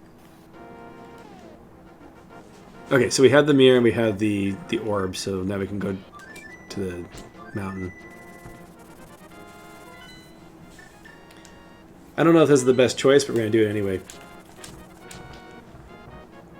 We got the Master Sword, so we're in pretty good shape for... And we have a pretty decent number of hearts, so we're in pretty good shape for this level. Hopefully we don't need the Pegasus boots or anything like that to progress through it. Yeah, now that you have the Master Sword, can't you go to the castle and do like the stuff with Aghanim or whatever his name is? Yeah, that's what my plan was. So, Master, you're now off that stream. What was your answer? Oh, honestly, I was hoping it would just come to me later, but I don't actually know. We'll have to just assume it was La Mulana then. No. Okay, let me filter my Steam library by Metroidvania and see what comes up. Bunch of non-Metroidvanias. Well, it depends on Oh, what I you mean, I guess if I can't find anything, it's Harmony of Dissonance. For me, it's probably Dust. Elysium Trail. You didn't like Dust that much? I rather disliked it. I didn't think it was great. I thought it had some interesting concepts, though. See, Dust doesn't look good to me, so I just don't play it. I don't play games if I think I won't enjoy them. I mean, it came out back when the Metroidvanias were still pretty dry, and so I was pretty excited, and then it was extremely bland.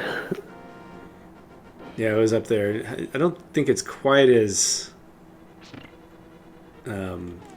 new as Aquaria was. Like, Aquaria was like 2007. Was Dust like 2010? Let's see here. Oh, you guys don't want to know what games are also tagged as Metroidvania on my library. 2012 is the 2012, initial release wow, okay. date. Dust was 2013. So there's Shovel Knight. There's Valfaris. There's Hyper Light Drifter, which actually it's not the worst game that could show up. Wait, Shovel Knight has the Metroidvania tag? Yes. Does it have any content to justify that? Like, No. I could totally see like one of the characters having something like that, but I guess maybe not. Well, I haven't played all of the characters, so I mean that maybe one of them has a sort of Metroidvania map, but I doubt it. Mark of the Ninja is apparently a Metroidvania. Inside the Metroidvania. Wow. Celeste had a Metroidvania tag for a while too. Actually, it's not on the list. Interesting. I think some people are just like, oh, it's a 2D platform, therefore Metroidvania. I mean, Interesting. I would like to say that Ori and the Blind Forest is my least favorite Metroidvania, just because I love It's to certainly the one you talk say about that the Ori is most. terrible. Let's just go with that so we can have the controversy. Yeah, it's So Silverin says that he played a game that was called a Metroidvania because the map was connected squares, and it's making me think of Maptroid.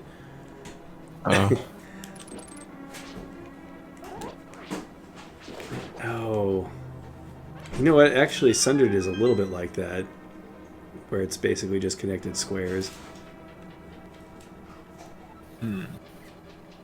yeah. So Ori, I don't think it's actually the worst game to exist. I just think it's massively overhyped. So I wouldn't say it's my least favorite Metroidvania. I guess I'd have to go with Harmony of Dissonance.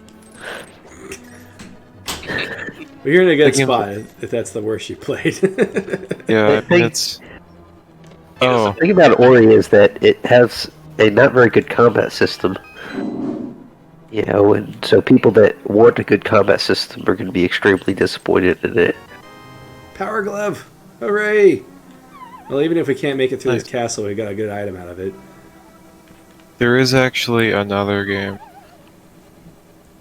but I feel kind of bad hating on it because it's being updated. Death's Gambit. Yeah, It was just super mediocre and in a lot of ways just terrible when it released.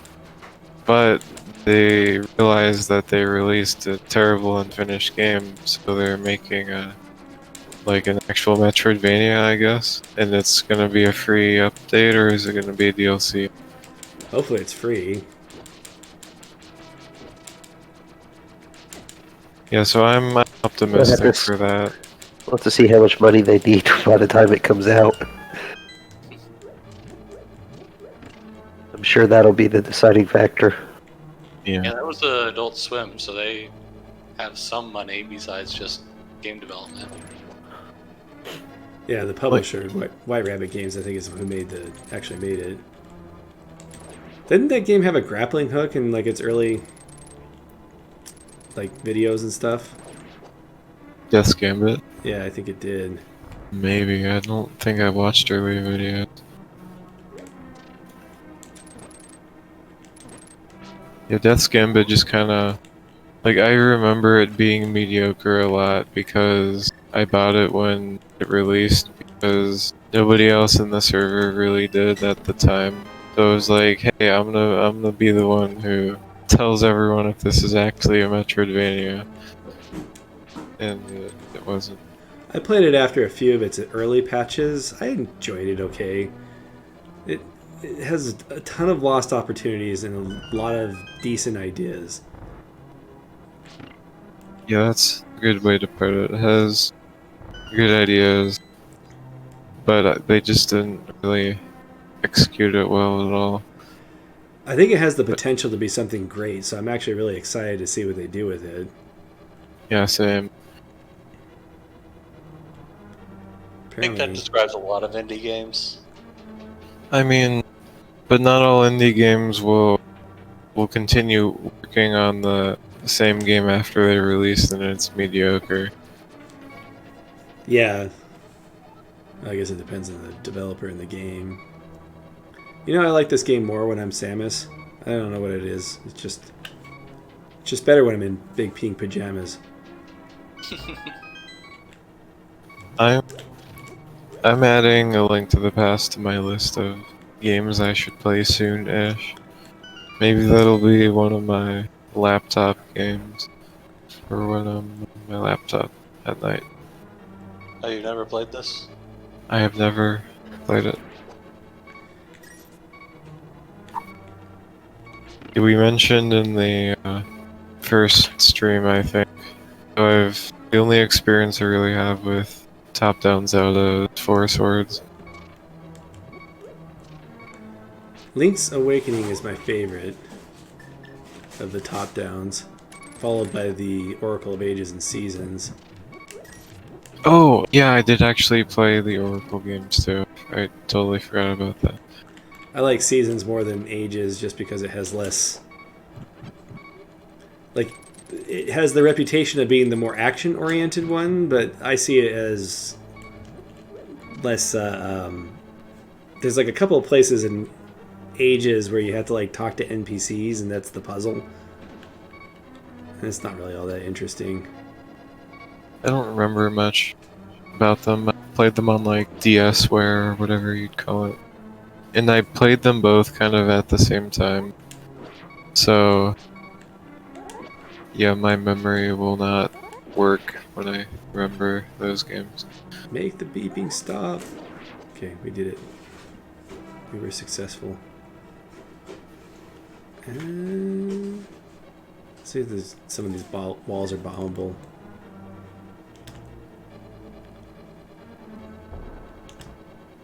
I think you need to jump in one of those holes to, It's a fairy room, I think. I don't know if there's any treasure down there. That's awful that those cracks are all there and you can't bomb them. Yeah, I remember that even as a kid. I was like, why? Alright, this will be interesting. You have to be careful not to knock yourself off the edge. Which staff is that? Is that the block staff? Yeah, it's the Samara or whatever it's called. Wonder if that can be used to abuse this boss. That's a good question. Oops. Looks like a fun boss. Let's try it. And if we can do it, then I'm not hitting it. This will be like Saturday.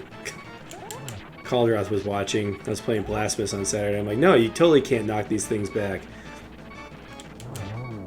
Oh, well, apparently he only takes 3 charge shots. Alright, well, we got one pendant. A map? Excellent.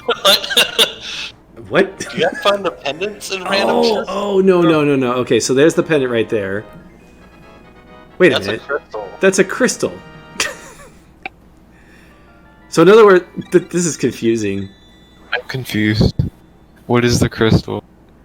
Okay, so I'm guessing that you have to beat the castles in order to get pendants and crystals and etc. Okay, so the boss normally drops a heart piece, and that's what that was just now, that he dropped the map. So there might be more treasures hidden in that castle. Let me go ahead and look at the map real quick. We did pick up the compass, so that should show all the treasures on the map. Oh, that's useful. We'll see if we missed anything. Okay, never mind. This Zelda does not do that. It doesn't look like. Unless that's what those... What is that? That can't be treasures. Those are exits. So the yellow squares are exits. Alright, so it doesn't show... It doesn't show treasures. Just shows the master treasure. Yeah. Okay, well there might be treasures left in there. But we now have the power glove, so that's going to open up a lot of opportunities. I think Treasure is the glove we found along the way. Yeah, that is the true treasure. So now we can go a lot of places that we have been sealed off from.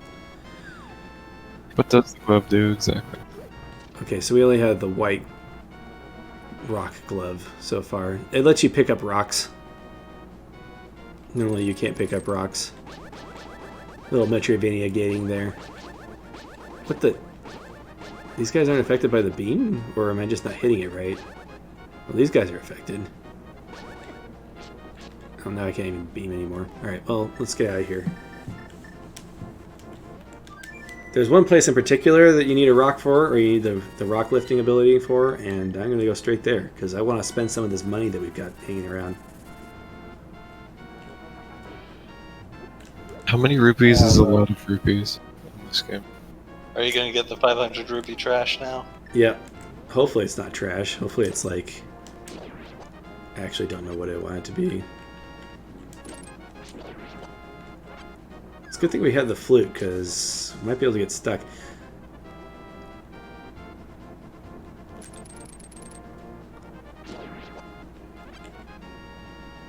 Let's see...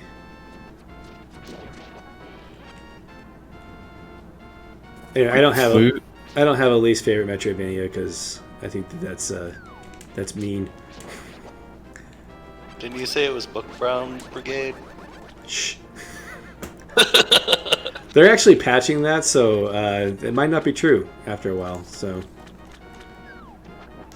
we'll see how long that lasts.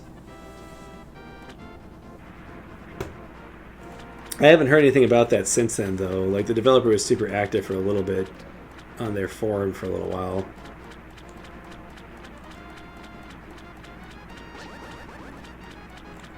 But I am willing to try again if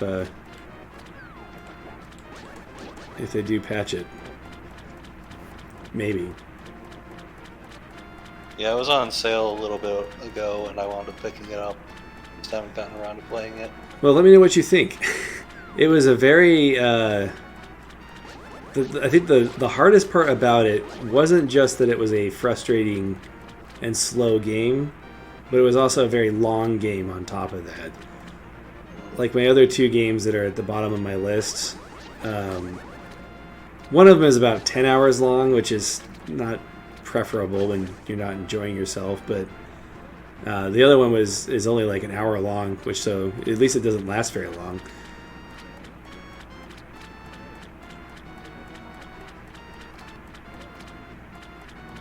Yeah, that's the thing with long game. I'd kind of rather play a bad short game than a mediocre long game. That's a good way of putting it.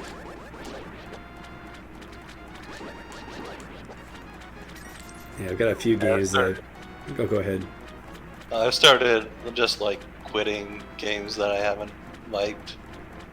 Like I stopped playing Foregone, and I'm probably not going to play any more Endless Memories. There are a lot of games I stopped playing, but not because I don't like them. Just because I end up not feeling like playing them. Or I'll end up playing them over the course of like 2 years or something. So we came all the way back here, and... What the? We can't even use the flute here? Oh my gosh.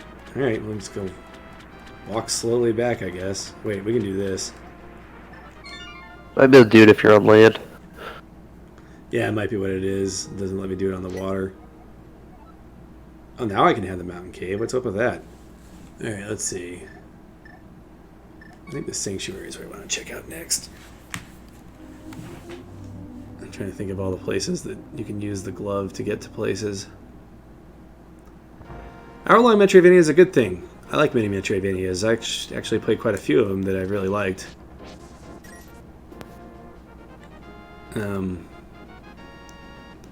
That particular one, though, it was... So I say it was an hour long to beat the game. 10 minutes of that was fighting the final boss because it was a HP bubble. What's everyone's favorite mini Metroidvania? Or as I call them, Microvanias? That's a good question. Let me think about that. Haven't really played that many. Yeah. One that I would recommend for the season is SpookyGhosts.com. It's a nice, fun one, about 2 hours long. Probably less. Out There Somewhere is pretty good. Yeah, that was in that itch.io bundle. What the... Why would I want to come back here?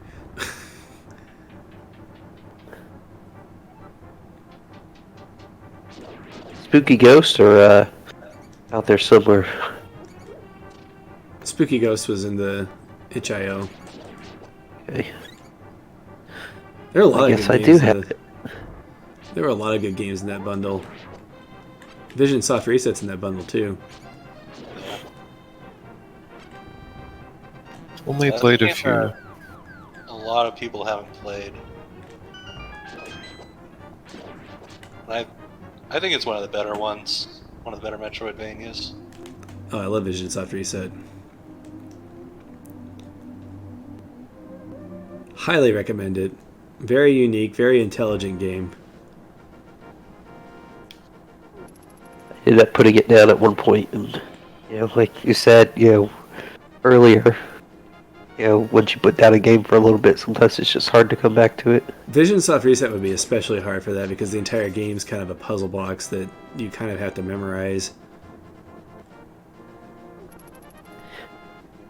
Yeah, it's really not that long, so I think if I went back to it, I'd just start over. That's probably the best way to go. I think it took me 4 hours to beat when we did it recently. So it's not bad at all. I don't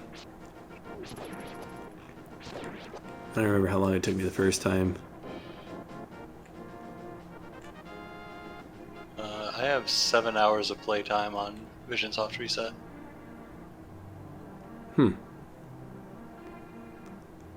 Yeah, I wouldn't know anymore. Actually, I could pull up my file and just look at what it says on that thing.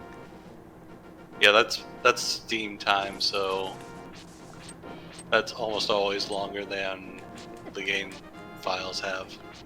Right. Well, I usually go by Steam time when I estimate times for the games. But since I played through the game twice now, I've kind of thrown off that. I don't remember if there's anything in grass. I don't think there is. Well, we already got the one thing that I really wanted to get with the glove, and now I'm trying to think of where else we can use it. I think there's a spot next to the desert where you can use it. I thought there was a spot right over here. I guess it's just that. Did we already... Yeah, I've been... Sorry. I don't know if we already confirmed that this doesn't have any drops or anything. I know that there's like a heart piece in one of these games, but I can't remember if this is the one. I think it's the one in the Dark World. Yeah, it has like 20 chests. Yeah. So I've fallen behind on my Metroidvania playing lately. I haven't played any new ones really this year. If you had to recommend one new Metroidvania, what would you recommend? Maybe besides Phenotopia? Yeah, something that's on Steam right now. Right at this moment. So there's this game called Ori Will of the Wisps. Yeah, I was gonna say that's the second one on my list. But also Alwa's Legacy was really good. Always Legacy was pretty good. Would you say it's better than the first All was? That's actually gonna be my next video review, Cough. Yes, it's a whole lot better. Like I would recommend that you just not even play the first one and just play the second one. This actually makes me interested because I didn't really care for the first one very much. No, the second one's like miles better than the first one, in my opinion. How recent are you talking? Have you played Yoku's? I have played Yoku. Okay. Yoku is fantastic. That was it even last year or was it the year before? I think it was 2018. Oh, is it that old? Yeah, it's a while back now. I think 2018 is about right. Yeah, okay, yeah. May 29th, 2018. Yeah. That game's ancient now.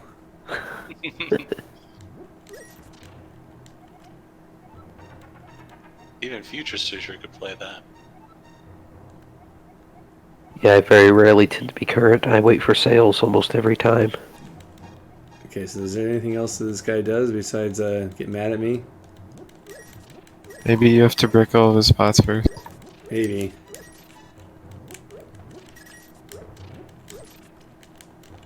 And you're such a jerk.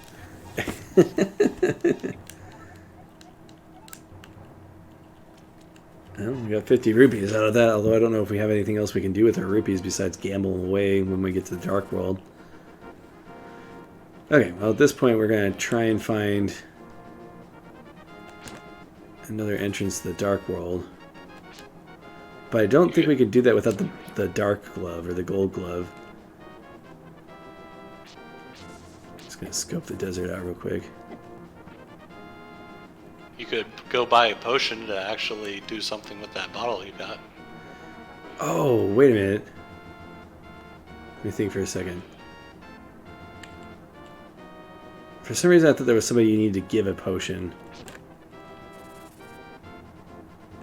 Okay, so those are both dark rocks. And yeah, we probably should buy a potion or something.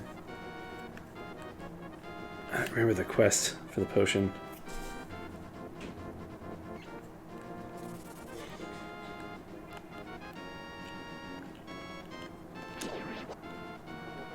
The thing was strangely pink, and I wonder if that's because I'm playing Samus. Or if I'm just not remembering what color those things are normally.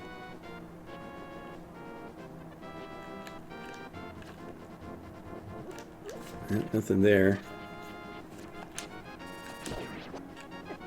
I'm just going to wander the countryside until we find more rocks.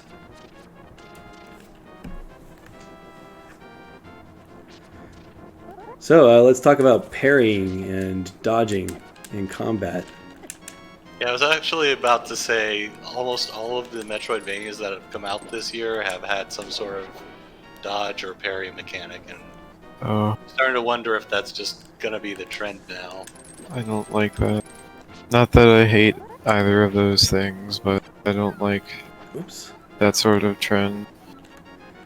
Well, there's that Zordek game coming, which looks Metroid-like, and then you have Outpost Delta, which was just released. I think is more Metroid-like.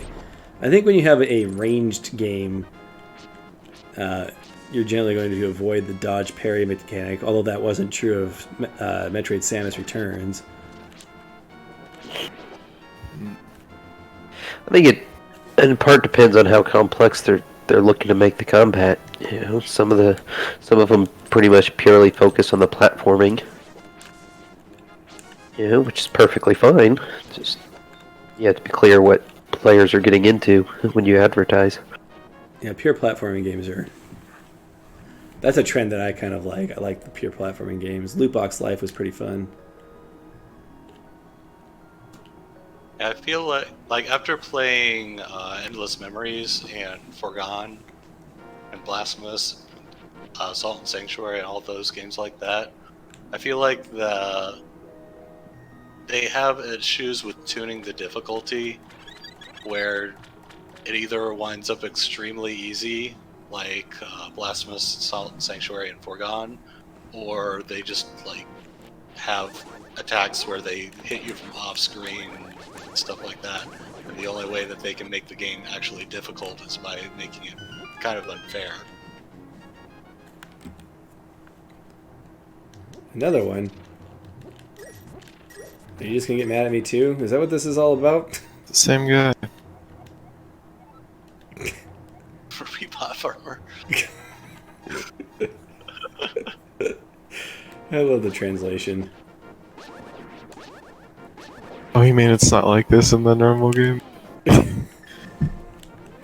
man. Super Nintendo didn't have the best localizations, but yes, it's much better than this in the regular game. My gosh, we're just I'm starting to think that the regular glove isn't that useful. So, what era do you think has better Metroidvania? Last year or this week?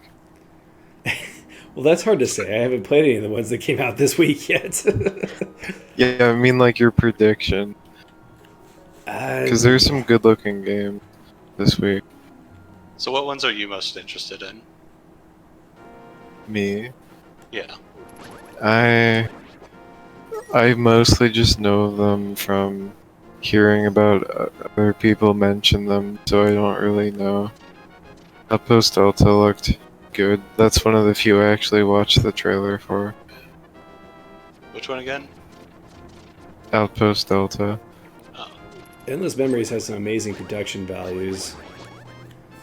Outpost Delta, that one's on my list of personal want to see what that is.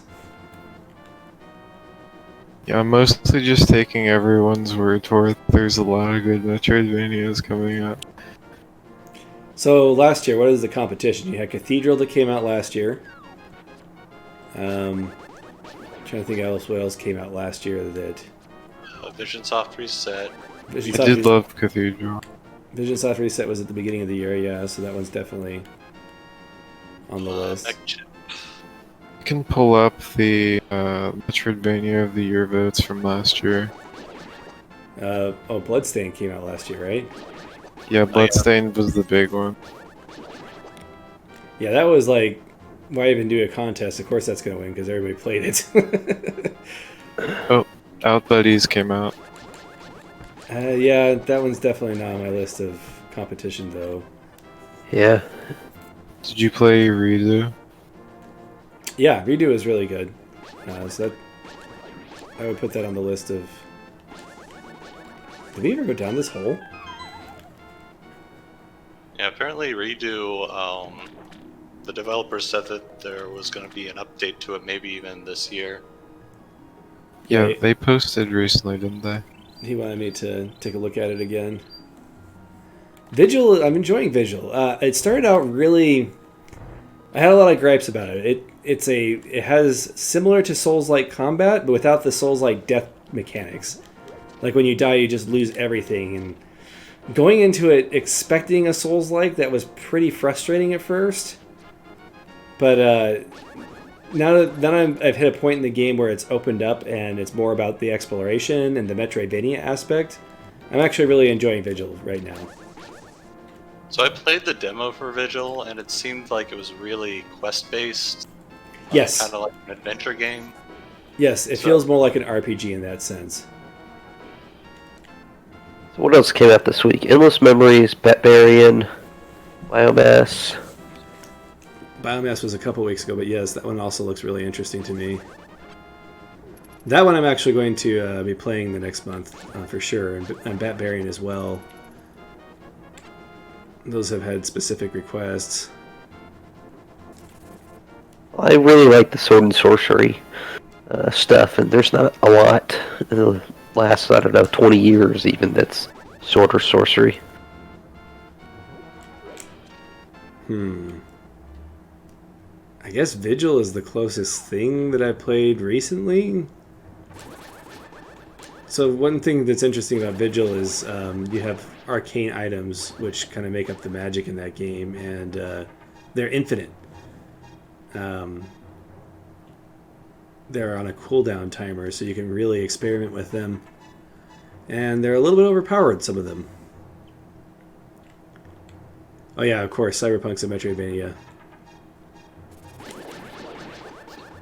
That's going to be a huge one. That's going to be an interesting week. That's going to be... I'm sure that's the only thing the server is going to be talking about when it comes out. I'm interested to see what happens. I'm not buying the game or anything, but people sure have hyped it up. Oh my gosh, I think it may be the most hyped game that I can remember. When was the last time a game was hyped as much as Cyberpunk? Halo 3? Has it been that long? Like, I can't remember the last time a game was as hyped as that. Probably Mass Effect 2. Wait, which one? Mass Effect 2? Oh yeah, Mass Effect 2 was pretty hyped. Yeah, it's probably up there with the Mass Effect series as far as hype levels go. Just from what I've seen, it's the most hyped game of all time. Yeah, I wonder how you would measure that, but I would agree with you if we could find some way to legitimize that. There's always a way. But I think it really hurts that, like, the last 2 or 3 years, like, all the AAA studios are just re-releasing their old stuff, and... That's true. The big name for Sony PlayStation 5 is Demon's Souls, which I find somewhat ironic. Part of it might be a lot of new games are just kind of bad. People expect them to be bad, and recently indies have really taken off. So then you have this big studio working on just what appears to be a really high quality game compared to a lot of other developers in the same tier, I guess. I think that's part of it, yeah. Well, Spider-Man was pretty hyped, and so was God of War. Fist does look amazing, especially graphically. I don't trust Fist because it looks good. And 2.5D. Like, as far as the demo goes, like, I enjoyed what I played, but it didn't make me excited. So, Is it actually a Metroidvania? You didn't like the demo? That's not a good sign. It's got some interesting things for the combat, but it doesn't quite mesh with what the enemies can do. So you'll like do a combo or something, and then the enemy gets knocked down, and the enemy's invulnerable while he's knocked down, which is just kind of annoying. That's a really common mistake that I've seen. Like, they build the mechanics, and then they don't build complementary enemy and level design to go with it. Yeah, and as far as like the level, it's a demo. A lot of times demos can't really show off the Metroidvania aspect, and they definitely didn't in this one. it's like I'm going from screen to screen like normal, but there's a few secrets here and there, but you can't get far enough to for the backtracking and that kind of thing. I still think they made a mistake in at least not leaving those hints there. Because there's nothing that you look at and go, oh, I can't get that. Can I come back later? Don't have anything like that. I have no idea where I read it, but somewhere someone once said that you should design your levels around your enemies.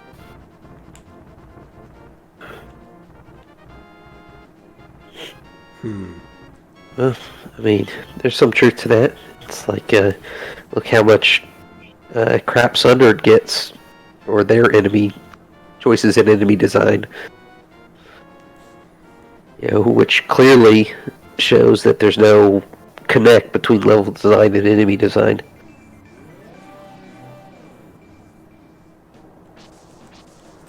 I personally consider enemies to be part of the level design. When I talk about level design, I also talk about enemy placement is part of.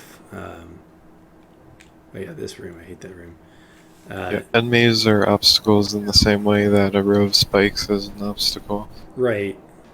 Especially in a Metroidvania world. Okay, I can't do anything here. Just seeing if I can get off this cliff. Where do you think you'll go next?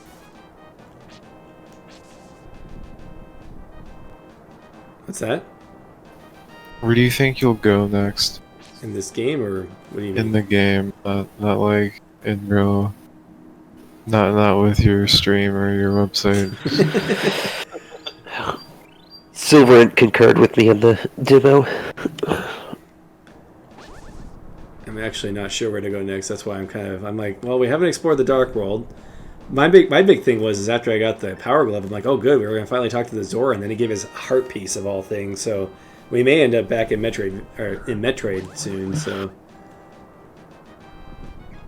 I haven't found anything Metroid related here though. What was Calderas saying?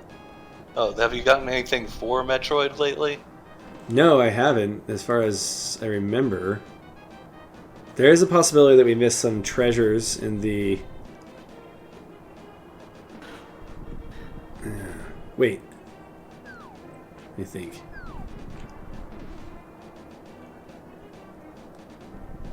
No, as far as I know, we haven't got anything in Metroid. Now, there's certainly places we could go in Metroid. Let's see what happens if I use the mirror here. Like, normally what would happen is that... So after you get the 3 pieces, then you get the Master Sword. Does the Master Sword let you go places? So you get the last pendant from on top of the mountain here. You get the Master Sword. The Master Sword lets you break... There's like a bat thing at the castle that you can only kill by using the Master Sword. And then you can go in and do the dungeon there. Okay, so you can't access that tower in the Dark World until later. I think you go to the castle, actually. Let's try that. Yeah, you go through the castle and then it And then you fight Agumon or whatever.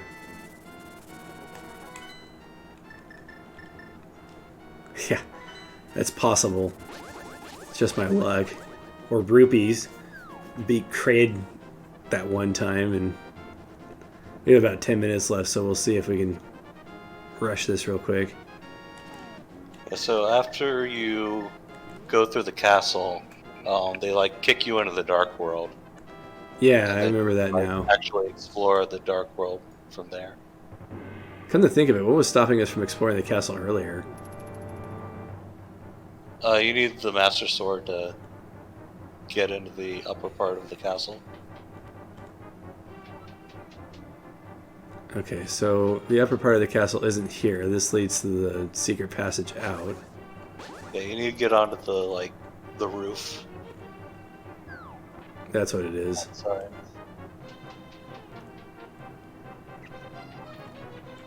Okay, and then the Master Sword lets us get through that. So we could have done that earlier because we picked up the Master Sword a while back.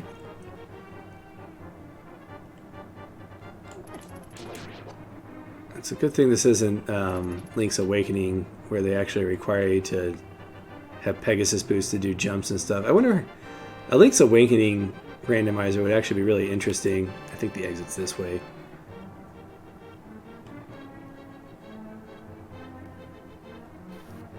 How big is Link's Awakening? It's a Game Boy game, so everything's kind of jam-packed. I've heard that as a criticism before, that it was too packed in. Okay, so that let us in here. Let's see what this does.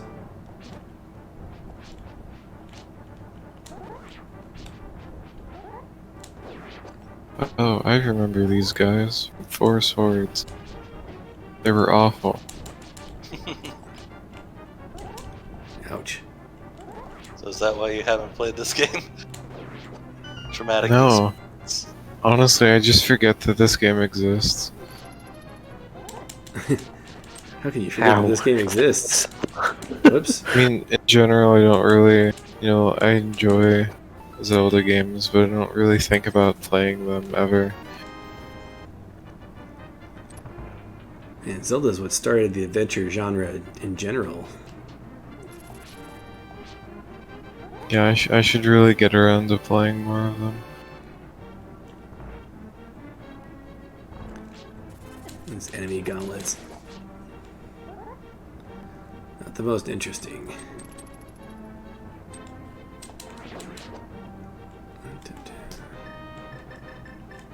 So, are any of the sound effects different, or are you just making Link screams when you swing and stuff? Wait, am I making what? Like, is your character just making Link noises? Yeah, it's just Link noises. No, it's just the key. I was hoping for a random item. Yeah, I just realized I've been watching the stream. I've been watching the stream on mute for like 3 days. Because, voice echoing. So I don't actually know what anything sounds like. Hmm. Yeah, my friend is not at all interested in watching the stream with sound because he hates he hates hearing his own voice. And yeah, that too.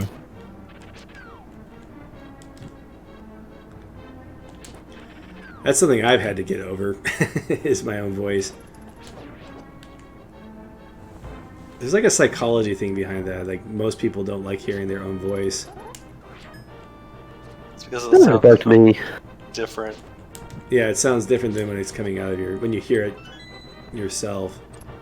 Because your mouth vibrates and stuff, and it sounds different when you're saying it. Welcome, Yeah, Steve yeah. Orban. Hello.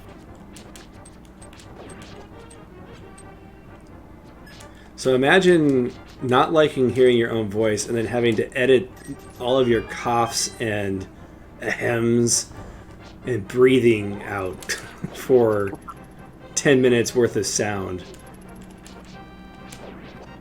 Sounds like a hard life. And that's what video editing is. It's probably why so many people on YouTube hire editors to do stuff for them. Yeah. I don't know, I might be too picky to ever hire an editor, I don't know. When I did YouTube videos, I would just use the subtitle feature. So I'd just have the gameplay, and then if I needed to put in text for a tutorial to tell them how to do something, and just subtitle, throw it on the screen. That's one way to do it.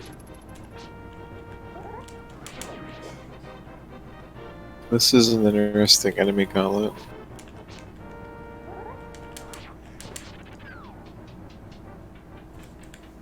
Alright. This boss is pretty easy if I remember. Oh no, not the princess. Is that even Zelda? Basically Ganon from Ocarina of Time. Yeah.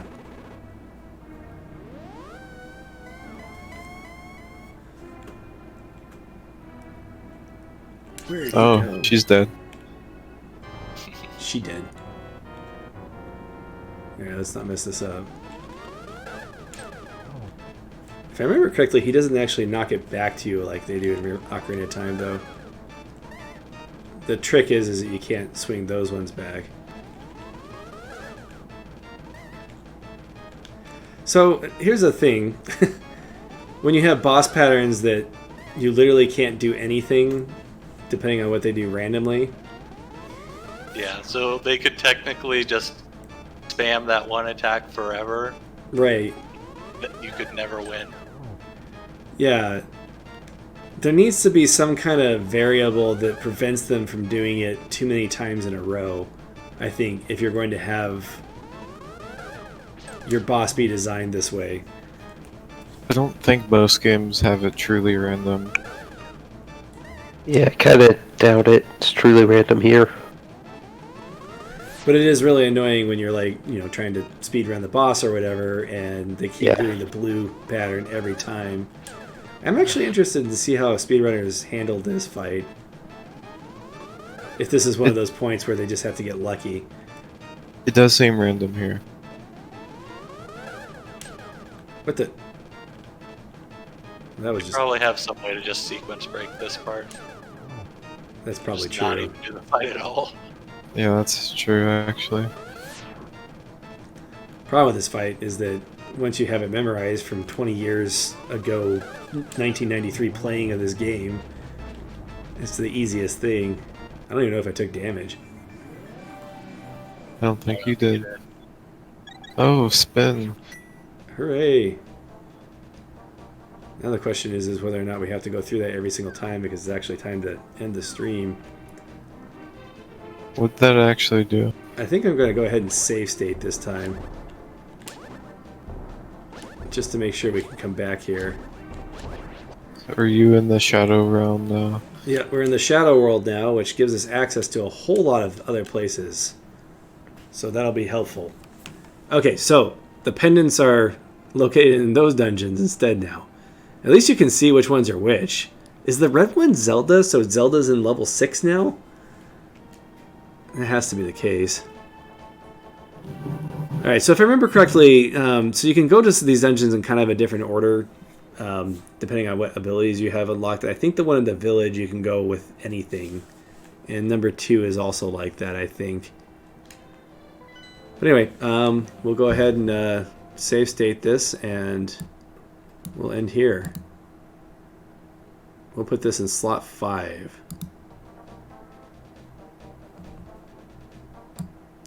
Alright. Well, thank you everyone for watching, and we'll see you next week. Later.